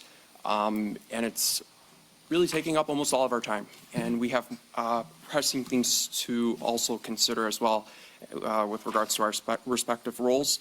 This department is necessary and it's needed in order to fulfill our obligations to have a supervisor to preside over the department. Thank you, Mr. Saad. I do agree this is much needed. I mean, myself, I think I overwhelm Mr. Baidoon, the controller's office, with all the emails every day from residents that they call and complain about their bills. I mean, we had today too at the council meeting. So I think this is much needed department and somebody to look over it and help the residents with it. Any more discussion from council members? I see none. All in favor, please say aye. Aye. Any opposed? The ayes have it, motion carries. Thank you, Mr. Saad. Moving on to 11B, Mayor Baidoon, second reading of proposed ordinance 112512, creating Department of Grants. Council Chair. Councilman Muscat. I move that the Dearborn Heights City Council move that the proposed ordinance number H-25-12, an ordinance of the City of Dearborn Heights providing that Chapter 2 of the Code of Ordinances, City of Dearborn Heights, be amended by adding Article 12, Section 2, 1301 regarding the Department of Grants be considered read for the second time and become effective upon publication as provided by law as outlined in 11B. Second. A motion by Councilman Muscat, seconded by Councilman Saab. Any discussion? Council Chair, Chief of again, Staff. with regards to 11B, this is a necessary department for our city.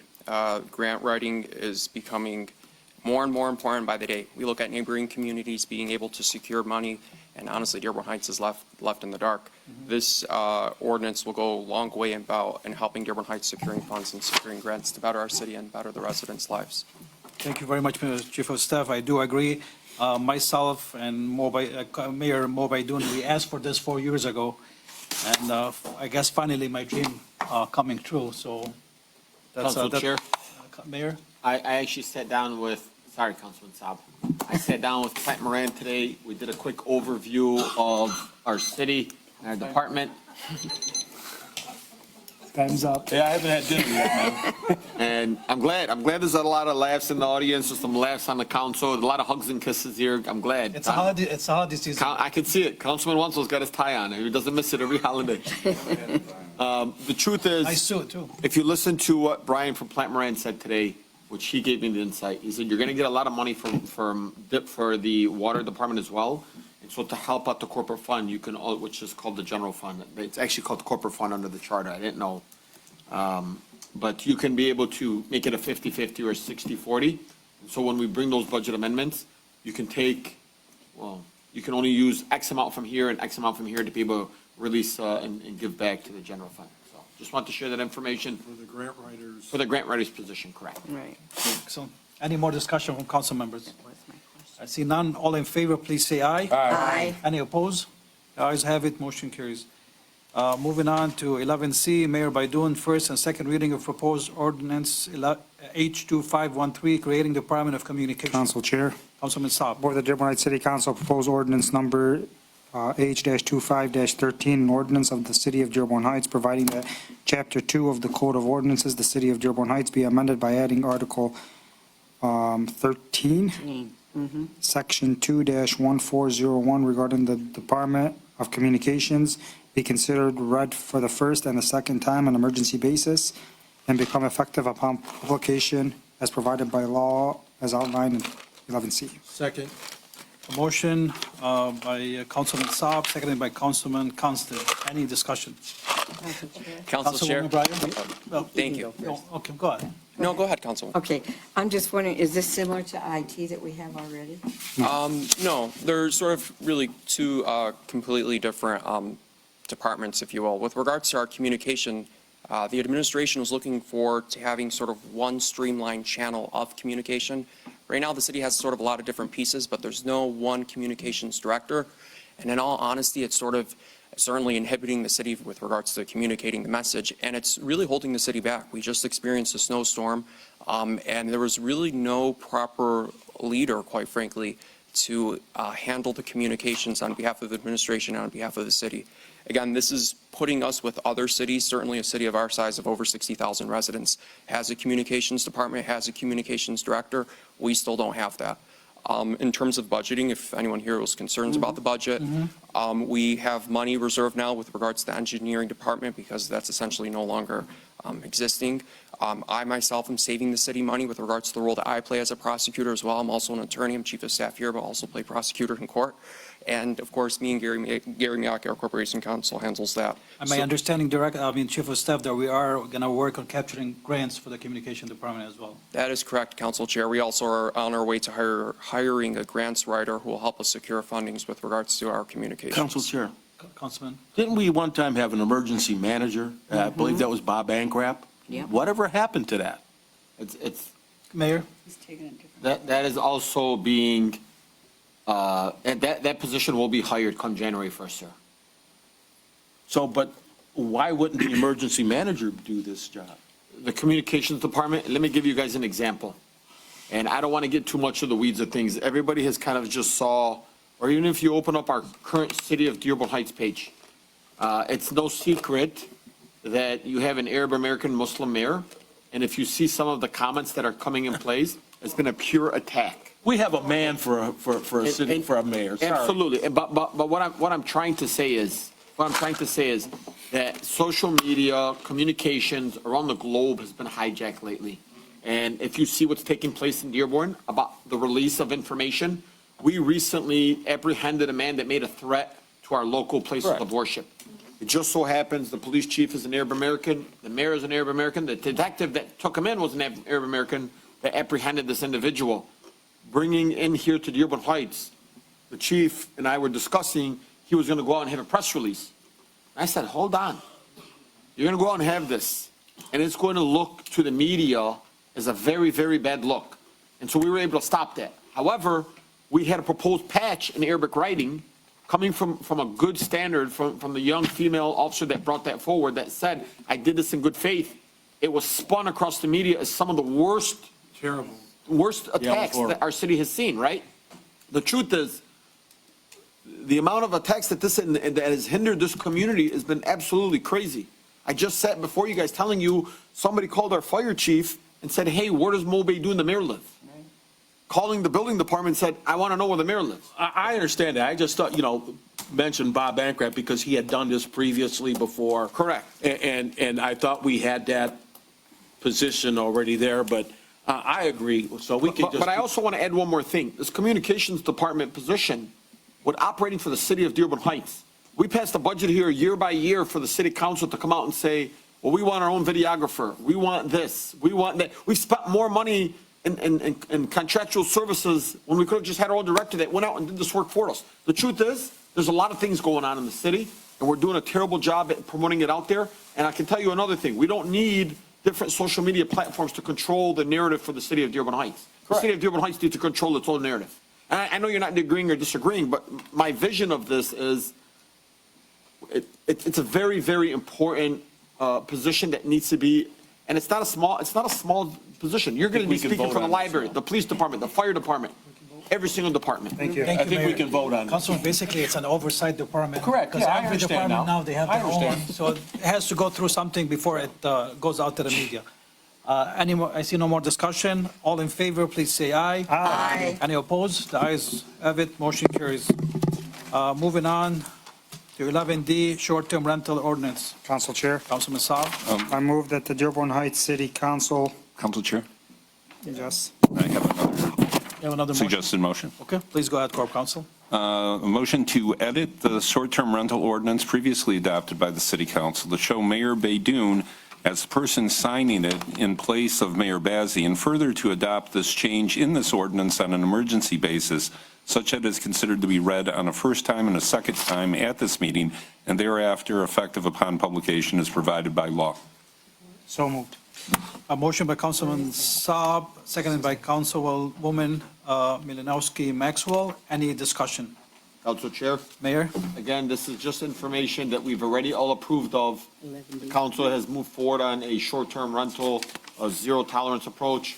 I can tell you that our amazing ordinance director today was able to identify a home that is under his investigation of a short-term rental Airbnb.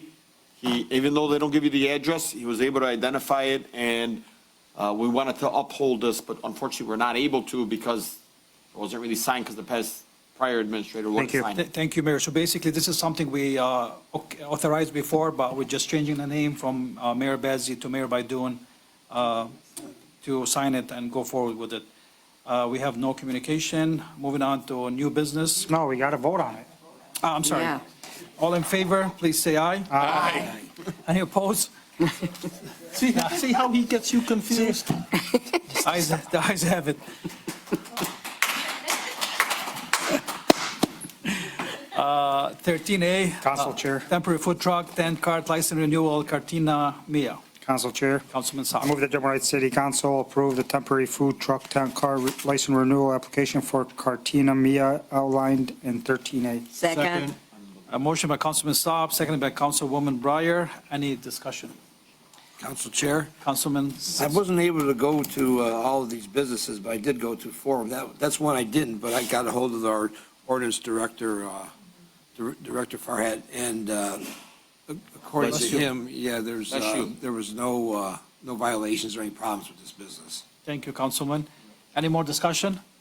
Seeing none, all in favor, please say aye. Aye. Any opposed? The ayes have it, motion carries. 13B, temporary food truck, tent cart, license application, shawarma, haha. Council Chair, I Councilman move that the Saab. Dearborn Heights City Council approve the temporary food truck cart license application for shawarma haha as outlined. It is haha, right? 13B. Support. Motion by Councilman Saab, seconded by Councilman Constant. Any discussion? Council Chair? Councilman? Again, this was given a clean bill of health through our ordinance director, Farhat. Thank you, Councilman. Any more discussion? Seeing none, all in favor, please say aye. Aye. Any opposed? The ayes have it, motion carries. Moving on to 13C, business license renewal, Livernois Motorsports and Engineering LLC. Council Chair. Councilman Muscat. Move that the Dearborn Heights City Council approve the business license renewal for Livernois Motorsports and Engineering LLC at 2500 South Gully as outlined in 13C. Second. A motion by Councilman Muscat, seconded by Councilman Saab. Any discussion? Council Chair? Councilman? I did visit this business, very clean business, and it did get a clean bill of health from the director. So, recommending approval. Thank you, sir. All in favor, please say aye. Aye. Any opposed? The ayes have it, motion carries. Moving on to bless you. Must be the ventilation in here. 13D, business license renewal, Mexican Fiesta. Council Chair, Councilwoman Lenowski Maxwell. Melanowski Maxwell. I move that the Dearborn Heights City Council approve the business license renewal for Mexican Fiesta at 24310 Ford Road as outlined in 13. Support. Motion by Councilwoman Melanowski Maxwell, seconded by Councilman Saab. Any discussion? Council Chair? Councilman? I did visit, I eat there a lot, but I asked them to see in the back room in the kitchen, and outstanding. Amazing. Really fine, very nice business. Thank you, No Councilman. problems with the ordinance department. Thank you for all your effort. Any more discussion? Seeing none, all in favor, please say aye. Aye. Any opposed? The ayes have it, motion carries. 13E, business license renewal, Polish Legion of American Veterans. Council Chair. Councilwoman Breyer. All right. I'd make a motion that the Dearborn Heights City Council approve the business license renewal for the Polish Legion of American Veterans at 25222 Warren as outlined in 13E. Second. Second. A motion by Councilwoman Breyer, seconded by Councilman Saab. Any discussion? Council Chair? Councilman? I visited this business also. It's a very old building. Everything in there is kind of old, but it's very well kept, and there are no violations or concerns with the ordinance department. Thank you for supporting the ordinance department, Councilman Wenzel. Any more discussion? Seeing none, all in favor, please say aye. Aye. Any opposed? The ayes have it, motion carries. Business 13F, business license renewal, Walker's Speak Easy. Council Chair, Councilman Saab. I move that the Dearborn Heights City Council approve the business license renewal for Walker's Speak Easy at 8701 North Beach Daily as outlined in 13F. Second. A motion by Councilman Saab, seconded by Councilman Constant. Any discussion? Council Chair? Councilman? I didn't visit this one, but I did speak to the ordinance director about this, and there's no concerns. And I just want to mention that all the other previous starting at A through where we're at now, they had no issues with their water. Everything was is up to date. Excellent. Thank you, Councilman. Any more discussion? Seeing none, all in favor, please say aye. Aye. Any opposed? The ayes have it, motion carries. Moving on to 13G, business license renewal, Van Born Tavern and Grill. Council Chair. Councilman Constant. I move that the Dearborn Heights City Council approve the business license renewal for Van Born Tavern and Grill at 22426 Van Born as outlined in 13G. Second. A motion by Councilman Constant, seconded by Councilman Saab. Any discussion? Council Chair, Councilwoman? is this business still known as Van Born Tavern and Grill? Because I thought I was down Van Born recently, and it was another name. I'm sorry, your mic is off. It's still Van Born Tavern and Grill. Still Van Born. Yeah, still Van Born Tavern. I mean, for them to renew it with the business name, I guess. I mean, I just question. No, I don't have a problem. Yeah. I've been there many times too. No, I have two. And I was shocked to see that it looked like it was closed. I was just, Excellent. Council Chair? Councilman? I did go in there, Councilman Constant, he's a frequent consumer there, and very, very friendly owners, husband and wife. Yeah, and, I mean, their hospitality is phenomenal, and there are no issues with water or ordinance. Greek Macedonian. Thank you, Councilman. Any more discussion? Seeing none, all in favor, please say aye. Aye. Any opposed? The ayes have it, motion carries. Moving on to 13H, temporary food truck, 10-car license application, Couscous Cuisine Catering. Council Chair, Councilman I Saab. move the Dearborn Heights City Council approve the temporary food truck tent car license application for Couscous Cuisine Catering, Inc., as outlined in 13H. Second.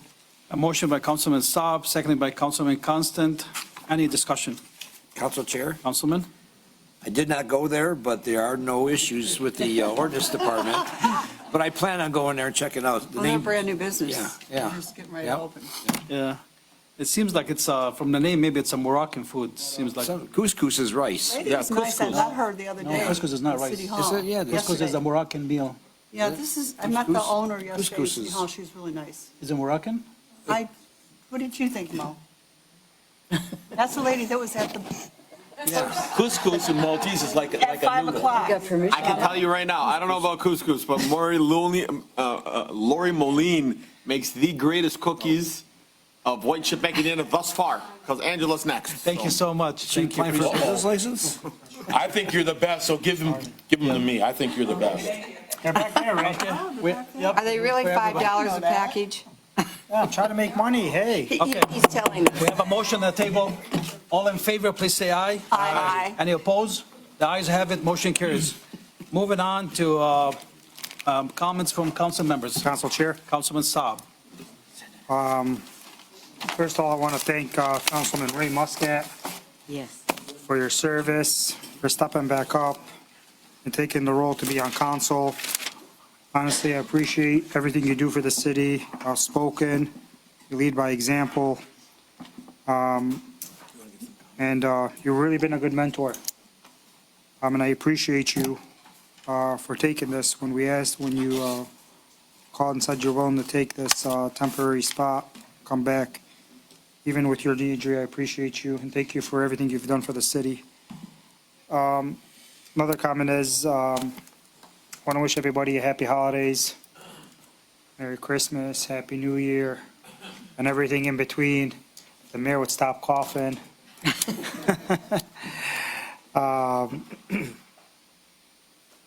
Let's reflect on this year, that what the city's been through, and it's what's come before us now. I think the city is hopefully moving in the right direction. It's going to be a long-term, a short-term delay, long-term relief, as I would say. It's not going to happen overnight, but I promise everybody up here is trying to do the best they could with the abilities they have and what we have to work with right now. But the city is going to move forward in a positive direction under the leadership of Mo Beydoun and this council. And that's it. Thank you. Thank you, Councilman. Any more comments from council members? Yes. Councilwoman? I'd like to make a thank you to a lady who served 6 years on our Zoning Board of Appeals, and thank her at this time for that service. That would be Nadia Fadlala, and I think she deserves to be acknowledged that she's put in all that time. Thank you, Councilwoman. Any more comments? Council Chair. Councilman? My last meeting, official meeting as a councilman. I'm not leaving the city. This is a city that I love. I don't know what more to say other than thank you for the kind words from Hassan Saab, who I've grown to respect very, very much. And all of you, Mr. Councilman Wenzel, Councilman Maxwell, Council Chair San Ahmad, Councilman Constant, Councilman Nancy Breyer. I thank you for giving me this opportunity to serve again. And I know all of you, and including Margaret King, will be just perfect for the role. I've seen her come up here and speak. She speaks from the heart. And I just want to thank everybody, the residents, Mayor Mo Beydoun, sometimes you bring a tear to my eye. Seriously, I'm saying that in the most respectful way. And I've also had some issues with our corporation counsel in the past, but deep down in my heart, I know there isn't anyone that knows this city and charter and the best interest of this city other than Corporation Counsel Gary Miyake. And I wish you good luck and helping us through a very tough time. And lately, you've really stepped up to the plate and you're hitting 1,000, okay? And I mean that. And to all the other people in the audience and who come to city council all the time, thank you for listening to my rhetoric for the last 15 or 20 years, and I appreciate it. Thank you very kindly. Thank you, Councilman. Any more comments? Councilwoman? Council Chair. Yes, I'd like to wish everyone a Merry Christmas and Happy Holidays, and I'll see you next year. Thank you, Councilwoman. Any more comments from council members? Council Chair. I too want to thank Councilman Ray Muscat for his service. He's experienced and he stepped right in and he always does a great job. Thank you, Raymond Muscat. I too want to wish everyone a happy holiday and a blessed New Year, peace on earth. I myself am thankful for having a roof over my head. Our brothers and sisters in the Middle East having to live in tents with water up to their ankles, being bombed, southern Lebanon being bombed. So let's hope the new year brings peace in the Middle East. Thank you, Councilman. Any more comments? Council Chair. Councilman? Thank you, Council Chair. I too want to thank Ray for filling in.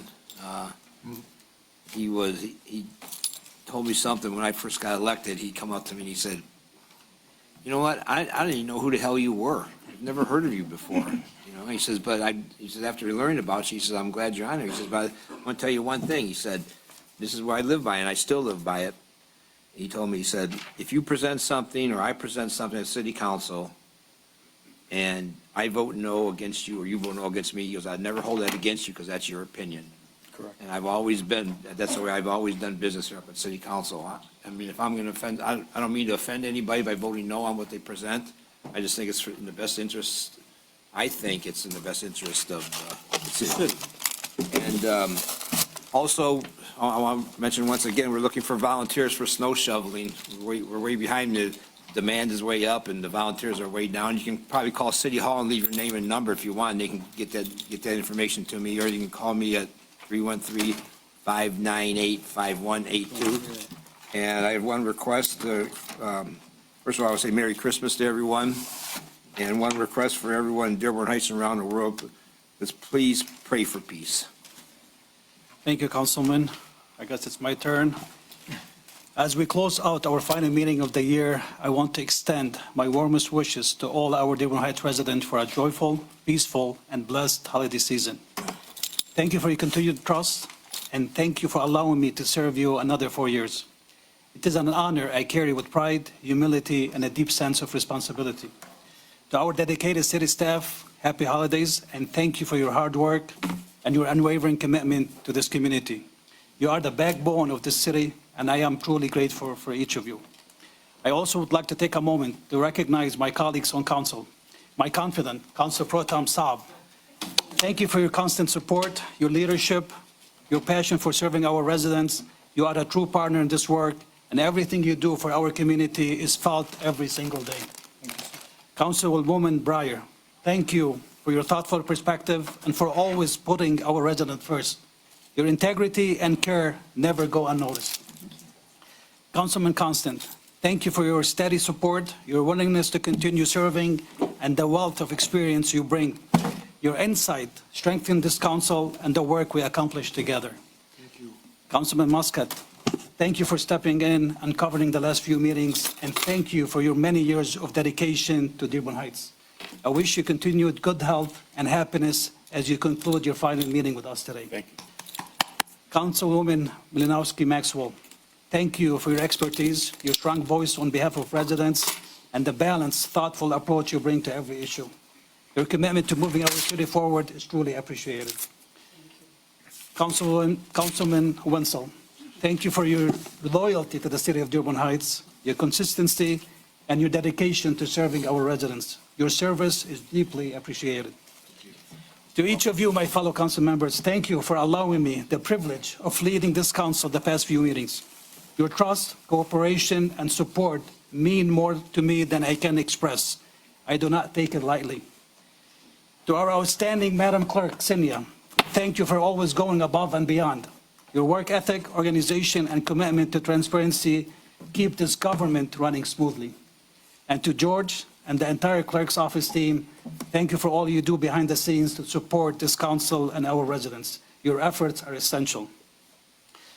To our Corporation Council, Mr. Miyake, thank you for your hard work and for helping put our city back on solid footing. Your guidance and dedication continue to protect the best interests of Dearborn Heights residents. Thank you for that. Finally, last but not least, to my brother, our Honorable Mayor Mo Baidoon.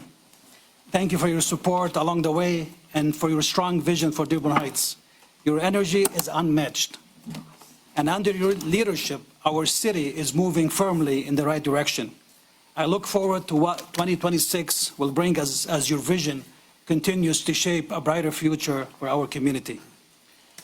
As a small gesture of gratitude, I'm offering a humble gift of honey, hoping it adds a little sweetness to you in 2026. Thank you all and happy holidays to our entire Dearborn Heights family. May the new year bring health, opportunity, and continued progress for each of you and for the city we love. And I got the honey. God bless you. God bless you. And I got the honey right here. And I went to pick those up. And it's made, it's harvested here in Dearborn Heights. Oh. Is that Kevin? That's Kevin. Is that Black Label by any chance? That's Black Label. All right, my favorite. Man, you used the whole 3 packs of tape on this. It's very precious. Wow, that's So if you don't mind passing on all the way to them. All right, can we move on, Councilman, Council Chair? Can we move it on to, all the way to George?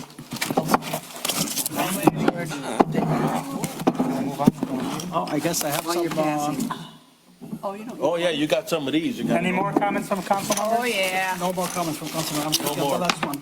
Council Chair, just want to let everyone know that this honey is, that's not made by, but it's made on the property of someone from our ordinance department, Kevin Abbott, or I think he's ordinance now, or building, wherever he's at right now. He's got the beehives in his backyard. He's very, very Well, I'll carry him over. into honey. I don't know, how many hives do you have? 18 hives in his backyard. Look at how nice that's packed. And I've had this honey before, and it's great. And local honey is good for you. When you eat honey made in the area you live in, it's good for your health, a lot better. We need more down there. You get any of these? That's good. Oops. All right, can we go down to 14B announcements? Thank you, Council Chair. Thank you, Council Chair. Thank you, Council Pro Tem Asanta, for moving the meeting along. Thank you, thank you. Mayor? I need one. I gave them away. You got one more? I'm sorry. Go ahead, Mayor. All right. Did you get yours? Yeah. First and foremost, I mean, it's going to be very hard for me to kind of trump what you just did. You give a hell of a speech and you give away honey. But really, I mean, it's been so long that we felt this type of gratitude in this chambers, and it's under you guys, all your leadership. And really, I am so happy to be serving here because you all have made it so much easier for me. Starts at the top, Mayor. God bless you guys. I love each and every single one of you guys. You went around and did hugs and kisses, and that was talking about how something with gratitude. And Councilwoman Menalowski Maxwell and I were just having this conversation, and she was like, you know, I want more gratitude and want to hear more and positive things. And there, it looks like you should ask for $1 million because you got that today. But I want to thank Councilman Muscat. Again, you know, day in and day out, mentors all of us, has all the great advice. You just heard what Councilman Wenzel said. This is a man that said, I am not vindictive. I'm an individual that is going to put my best foot forward, and if you put your best foot forward your way, I won't hold it against you. And that's true leadership. And so let's give Ray Muscat a round of applause for. Thank you. As the holidays spews right before us all, I want to thank our clerk and everybody in the clerk's office, George, Sally, Dana, cannot forget Dana, especially when my kids swing by. She's always so kind with them. But really, you know, the women at the clerk's department, they go above and beyond, guys. Our clerk is absolutely amazing. We are so lucky to have her. She catches everything. I mean, you're not going anywhere. You're not going anywhere. I want to also recognize just, you know, some of our audience that's always in here. But one in particular is probably watching from his, you know, from the hospital tonight. That's Vince Trepkowski. If you guys know, you know, Vince is somebody that's very near and dear to me. In 2017, when I lost my election, it was Vince calling me and telling me aggressively, "Get the F out of bed. What are you doing, you bum? Who cares that you lost? You'll be all right. You're going to figure it out again." And that was truly in 2017 how he spoke to me. And in 2021, he went out and knocked on doors for me. In 2023, he went out and put out lawn signs for me and made phone calls. And in this past election, he drove Angela around and his wife, checked up on me, put out lawn signs, continue to care. And this is somebody that really, really loves this city, lives and breathes Dearborn Heights. So I wanted to make sure that if all of you guys can find a way to reach out to Vince, send him a message, write to him, send him a Facebook message, letting him know that, you know, we're praying for you, because your prayers are some of the most important things, especially during these holiday times. Not just to Vince, but to also his friend Angela. I can tell you that Angela has called me almost every day in tears, wanting to drive to Ann Arbor and check up on Vince. I know that we were told, you know, to give him a little bit of space. To me, if we write to him on social media or send him an email, he'll be able to, when he, you know, when he gets better, because I believe he is going to get better, he'll be able to read that and see that. And Angela, you're a true mother to this community. You're like the woman that loves your children, and we are all your children, including Vince. And I can't tell you how much I appreciate you and all the good that you bring to Dearborn Heights. And I'm not saying that because I'm expecting cookies from you before Hassan Saab. I'm saying that because I sincerely believe and see your vision, and I hope that I can hold up to those values, because I know you have a high standard, and that's where I want to be when I look at the city of Dearborn Heights. So thank you for all of your commitment. And to your friend who sits right beside you, who brought me the cookies today, I'm being bribed by our corporation counsel to give him some. I refuse to. I am not here to negotiate on cookies. I told him that your continued service to the city of Dearborn Heights, kind of like Ray Muscat said, has been outstanding. If you don't know this, and if I said it, which I believe I did, he took a pay cut. He didn't take what our past corporation counsel did. He does not want any health benefits. He said, "Hey, Mo, this job will, you know, it might do like 25 hours. I think he's at about 100 hours a week. I don't even know if there's 100 hours in the week, but he's not sleeping. He's constantly here. We are not spending contractual services to be able to get opinion letters. We're not paying any labor attorneys. Between himself and our chief of staff, Hussein Saad, they've been running the docket at the courts, making sure that the city is finding ways to alleviate some of that fund balance. And so I want to thank Gary and wish you guys a Merry Christmas, and to our Hussein, our chief of staff, thank you guys, because the reality is the tough work and the tough decision you guys are making is actually saving the residents and allowing us to make sure that we're moving in the right direction. So thank you guys so much. Our tree lighting ceremony would not be possible today had it not been for everybody at City Hall. Really, from all of the council members. You know, our director, Martin Zaboznik, our police chief, who went out to the farm alongside DPW director Dancy and our Parks and Recreation director, Martin Zaboznik. I'm getting used to remember all these names with all these different departments. It's not easy. But the truth is, they were able to identify a tree.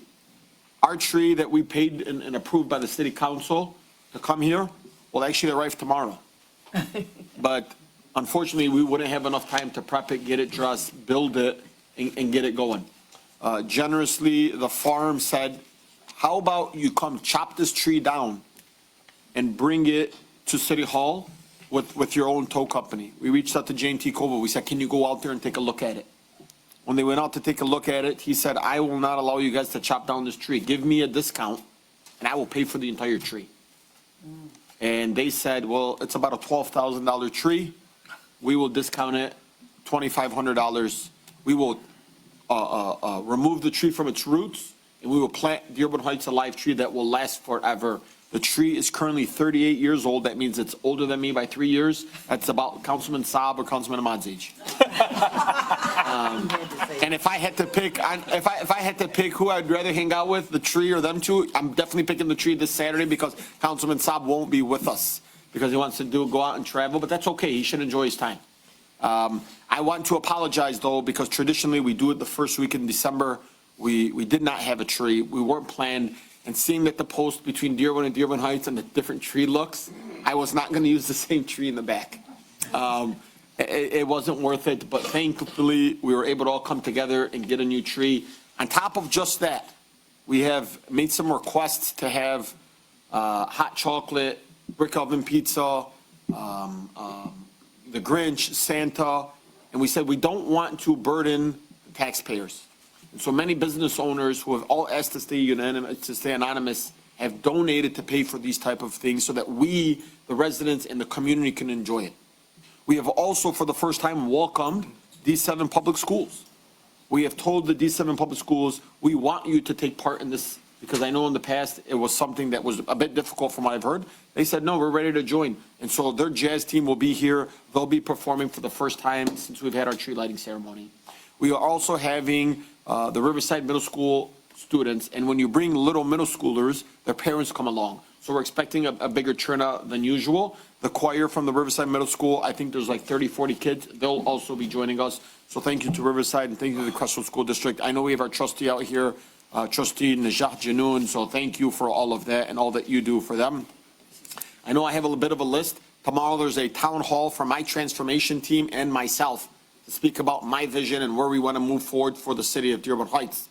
I'm asking you all to please listen in, join in, ask your questions. There'll be a Q&A at the end, but you won't just hear from me.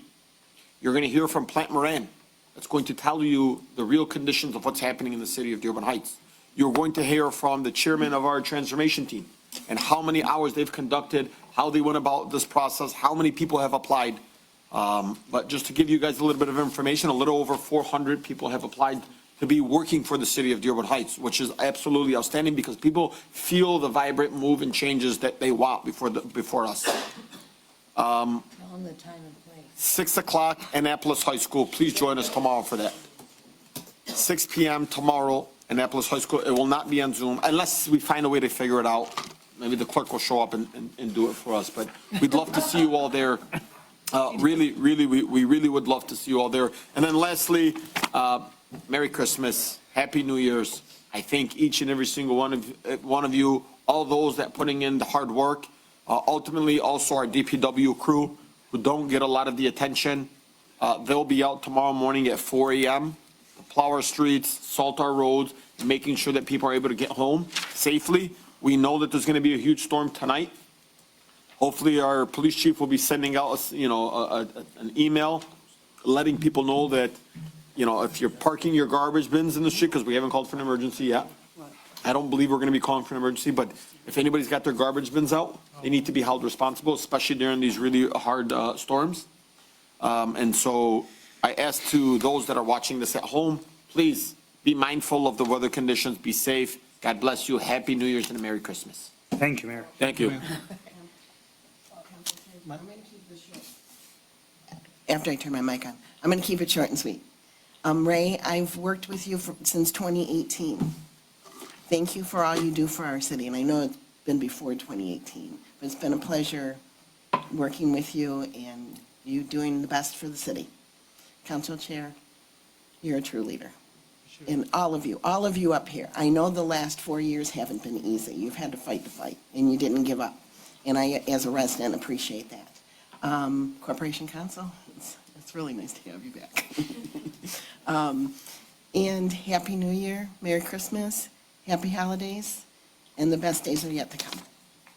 Can I just add one more thing? I'm sorry. No. It's a great. He had his 3 minutes. One last thing. You all at City Hall, thanks to a great friend, he doesn't want me to give out all the names, but I'm going to say it. Sam Miller went out and collected money across the community. We are having, for the first time ever, a city holiday Christmas party. Sabi won't be here. Christmas holiday celebration at Warren Valley. It is only for the police, fire, DPW, clerical, directors. I would ask that the directors pay for their own tickets, but he raised enough for 100 employees to be able to come and have a free dinner at Warren Valley. I want to thank Sam Miller, and he does not want me to tell you the names that donated, but a lot of businesses donated that money so that we can all enjoy a beautiful holiday celebration. They're going to find raffles like big TVs and, maybe spend the day with Ray Muscat is going to be raffled off. It's crazy. It's crazy. Thank you, Mayor. December 18th, sign up. Dr. Dancy, please. Time expired. All right, 3 minutes, a lot of information on this once-a-month report I try to give. Highway Department spent 79 hours snow plowing in November, 64 hours of cold patch, 588 labor hours of sweeping, 479 hours of tree trimming and removal. Please keep in mind, this is with roughly, on average, 6 to 7 guys per day, in the event that a lot of times it's only 5. If you end up starting to do some of this math, our DPW workers' work to ratio of work orders and population that come in is much worse than a lot of the neighboring cities. I mean, we got some of the guys that I think, as I go around different areas of the southeast Michigan, talk to different cities, talk to different townships, get pretty good data on their workforce relative to how many people they have. Our guys seem to do a lot more with quite a bit less. So Highway Department, the Water Department, month of November, repaired 15 water main breaks, 8 service leaks, 6 hydrants. So that's looking at 29, probably likely more areas of excavation with, they typically have 5 to 6 guys. That's one crew repairing all these main breaks. You figure that's with mist digs, water turnoffs, turning gate valves, notifying residents. Again, the work ratio to these guys as employees to the amount of work they have to do is something that we all need to appreciate every day, because pretty much the DPW through the winter is in 12 midnight, 1 a.m., 2 a.m., 3 a.m., and they end up having to work no more than 16 hours that I've kind of just instituted, because these guys they really do, they deserve to be able to go home and not just work 24 hours a day. Building maintenance, they fill out reports daily, so if anybody really has questions as to what they're doing on a daily basis, unfortunately, I usually just report they do everything. They spend a lot of time on decorations, holiday things this coming year, HVAC, snow and ice, roof leaks. They're responsible for all of our city buildings and grounds, plowing, shoveling, so they are in very early as well. On average, 6 to 7 guys. Highway Department, we repaired month of November, building maintenance vehicle 7, highway we were at 28 different repair orders for, you figure, 3. A lot of times only 2 individuals in the highway or in the mechanic shop. 8 water vehicles and multiple street sweeper repairs that probably didn't get work orders while they were out for 588 hours of labor hours. Then just a couple quick updates. Please remember, it's roughly 3 inches of snow before we send our plows out a lot of times. A lot of times it depends on certain conditions, but it's a benchmark for kind of the industry standard for when we're really able to send out a crew for snow plowing. We do have maps and data if anybody is really concerned about where our vehicles are at and kind of our process for going through major streets and bus routes before we are able to enter the neighborhoods. Keep in mind this is the last week for yard waste with priority. They don't resume that via our contract, I think, until April.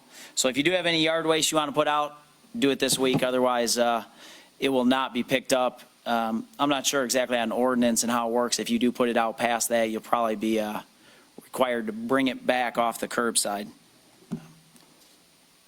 Last, keep in mind we have 2 employees that answer the phone every day. A lot of times around this holiday season, if one of them is off on vacation or personal time, you have roughly 1 individual answering the phone. I didn't put together phone call data, but at some point I probably will, because if you look into the number of work hours related to how many phone calls they receive, I got to imagine it's something that really needs to be appreciated. So, thank you. Thank you. Any more comments from city officials? Hello, Council Chair and Mayor. Just want to talk about a couple of items. First off, this Saturday from 12 to 4 p.m. at JFK Junior Library, we will be having our winter open house. If you didn't get enough holiday spirit from Friday's tree lighting, feel free to come on out for some holiday stories, cocoa, snacks, games, and prizes. Should be a blast, so hope to see you all. I want to thank DPW, the Police Explorers, and Annapolis for helping us out. Second, the holiday cooking kits are going out, so those who signed up, please be on the lookout for them. We had over 2,100 units signed up for. Thanks to AJ Wyatt Moyer and all of our staff putting them together. And finally, I wanted to give kudos to somebody who doesn't like a lot of limelight, but my wife, Lisa McCaffrey, she got the Mayor's Excellence Award. It was something that sort of bridged two administrations in sort of a way. So I wanted to thank this administration for presenting it and the previous administration for putting it together. I know that means the world to her, and so thank you for that. And so I just wanted to give kudos. Congratulations to your wife. She works very hard for the city and takes on a lot of stress sometimes. So that's all for now. Thanks for your time and see you at the library. Thank you, Director. Director Cooper, do you think we can have his voice in the new notification system? Oh, no. Is it possible? Is it possible? I wanted to, it was kind of interesting that the young lady talked about the app. That's actually what I was coming up here to talk about. It is actually widely used, our Dearborn Heights Connect app for residents to post, unfortunately, complaints about whether it is directed towards our ordinance office, our DPW, or even to our police department. I'm actually here relaying a request. Some residents have been using the Dearborn Heights Connect app to place emergency or police-oriented complaints about that really should be going to 911.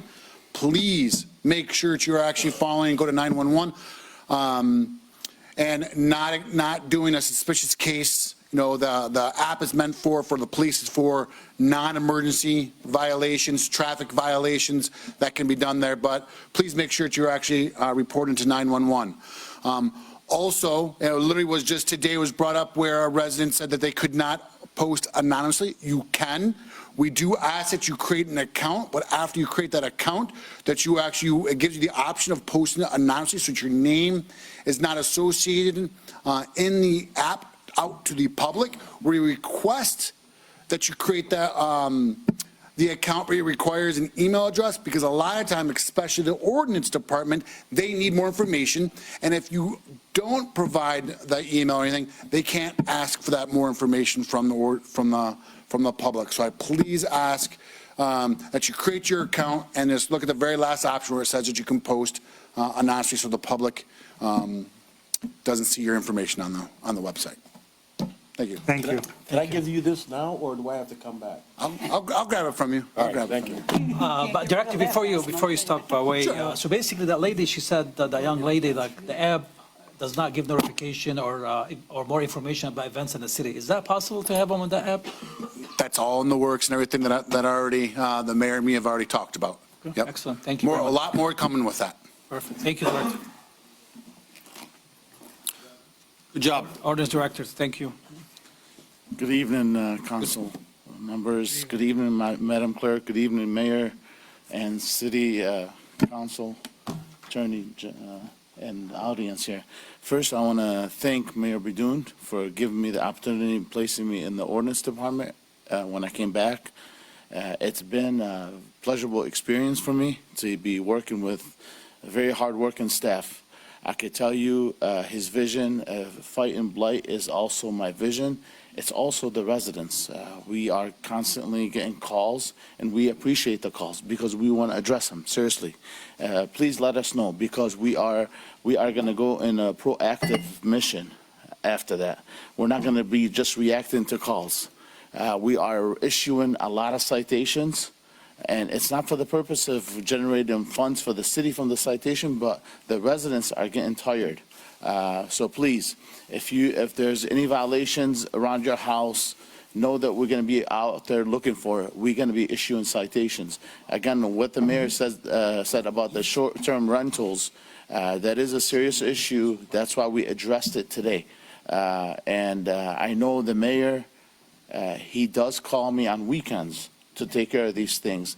And we do take care of it because he is committed. He's committed to, his campaign promises. And we're all committed to his success as well, and to everybody's success. So I could tell you, I wish I could give you the numbers of citations we issued, but we're still in the process of issuing a lot because we send notices out and they are being processed as we speak. And we are working with our police department, closely with our police department to identify the violators because, just under certain rules, we got to go through the process of getting the proper identification from the police department. And Chief Haydar had assisted us with that about 3 weeks ago.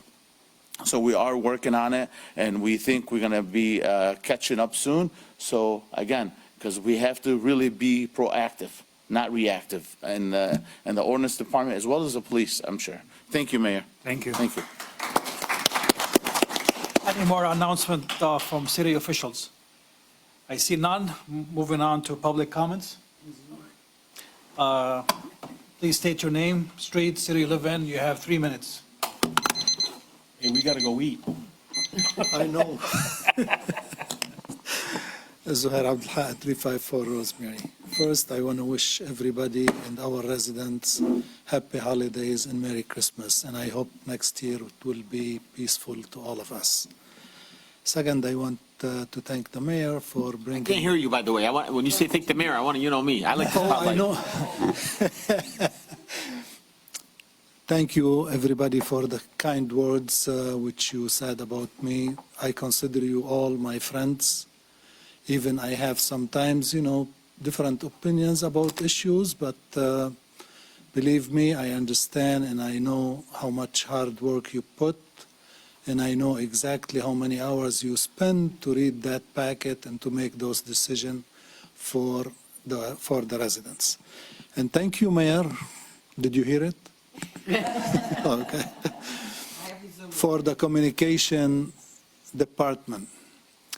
I think it is very important for every city to have communication director because right now the media is very important. The Facebook, the TikTok, all these things are very important to respond to issues in the city and issues around the world. I just want to say something about all these people who think the Arab American and Muslims, they are here just as visitors. I came in 1977 to this country with $913 in my pocket with 2 brothers. 4 years later, we had BS degrees from Wayne State, 3 of us.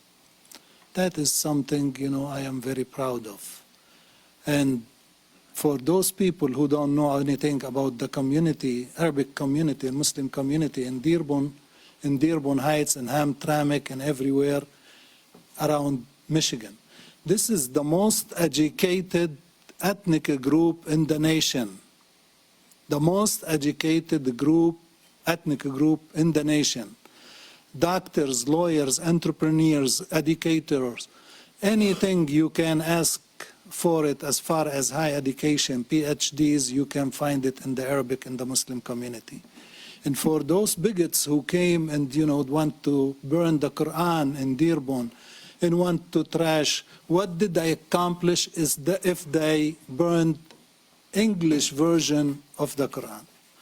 What did they accomplish? Nothing, except they have 5 minutes of fame in front of the camera and lots of racists and bigots around the nation going to contribute money to their campaigns. That's what happened. I am proud of my community. I am proud of my friends here in Dearborn. I'm proud of you. I'm proud of Abdullah Hammoud in Dearborn. And it is finally for us to have big balls and stand for the bully in the White House. Thank you, Mr. Abdelhaq. Wow, what a night. Well, you gotta follow that up.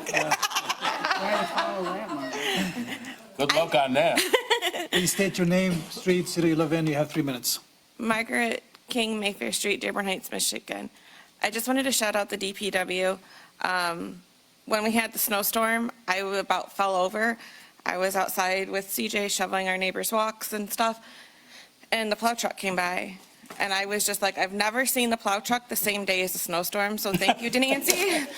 And I waved at him, and he honked his horn. It was really cool. It was just something that even my neighbors across the street, they were just shocked. So I know they're working their butts off right now, and I greatly appreciate it. And I just wanted to shout them out. So thank you so much, guys. Didn't pile of snow up in your driveway? Huh? Didn't pile of snow I up? didn't care. You didn't realize they were coming by because the raise was coming up, and so they wanted to make sure that the councilwoman got her, future councilwoman got her street plowed. Yeah, you're on the list now. I'm just kidding. I was happy, so thank you. Thank you. Any more comments in person? I see none. Let's move to Angel. Zoom, Madam Clerk. Please state your name, street, city you live in. You have 3 minutes. Good evening, Good evening. Dana Parrish, How you doing, sir? Brendan Park Street. Sorry about that, dogs are barking. Brendan Park Street, Dearborn Heights. I'll try and move out of their way. Good evening, everyone. Good evening. I just want to say a couple of things about what I think the mayor said, which was regarding social media. I totally agree. Social media is like the sewer of modern society. I've addressed some comments on social media regarding some racial remarks have been made about people in our city government, and it's disgusting. We're not racist. We're not born that way. We're taught to be racist. Unfortunately, most of the people that make these comments have never been anywhere besides their own little space and been taught by racially motivated people, like the ones we saw in Dearborn. And I think it's disgusting, because even when I was in a war, the people I was fighting next to and the people who were enemies were still brothers and sisters, because we're all red on the inside. And it's deplorable that we see some of the comments that we see on social media, especially the men and women are currently in our administration, city council, and that are part of our hardworking government right now. And you see these disgusting comments out there. Especially in this time of year, what the mayor did with the tree and what the people who donated that, not even Christians, Muslim. And here they are making sure that we have a fine Christmas tree lighting this time of year. Thank you all very much. Councilman Saad, I just want to say thanks again for the lighting that you provided for the City Hall as well. Thank you, everyone up at the council, the administration. Everyone have a Merry Christmas and a Happy New Year. Councilwoman Malinowski, Maxwell, great seeing you again too, as well. Everyone have a fine holiday season. Hope to see you again soon. Bye. Thank you, Dana. Have a good holiday. Happy holidays, sir. Madam Clerk, moving on, please state your name, street, city you live in. You have 3 minutes. Sue Kaminsky, Amboy Street. Thank you, Mayor. Sue Kaminsky, Amboy Street. I first would like to thank everybody. It's just so nice to see the smiles. Secondly, I'd like to ask the Planning Commission regarding Warren and Beach Daily to include use of Masalam in discussions, just so that we have safety of our kids taken in mind. And Ray Muscat, thank you. Thank you for always showing up, for always being you and doing what you believe is always right, and always willing to give up your time. Thank you for the kind words. And Merry Christmas and Happy Holidays, and hope to see everybody at the lighting ceremony on Friday. Thanks. Thank you very much. Have a nice. Any more on Zoom, Madam Clerk? Yeah, you'll be seeing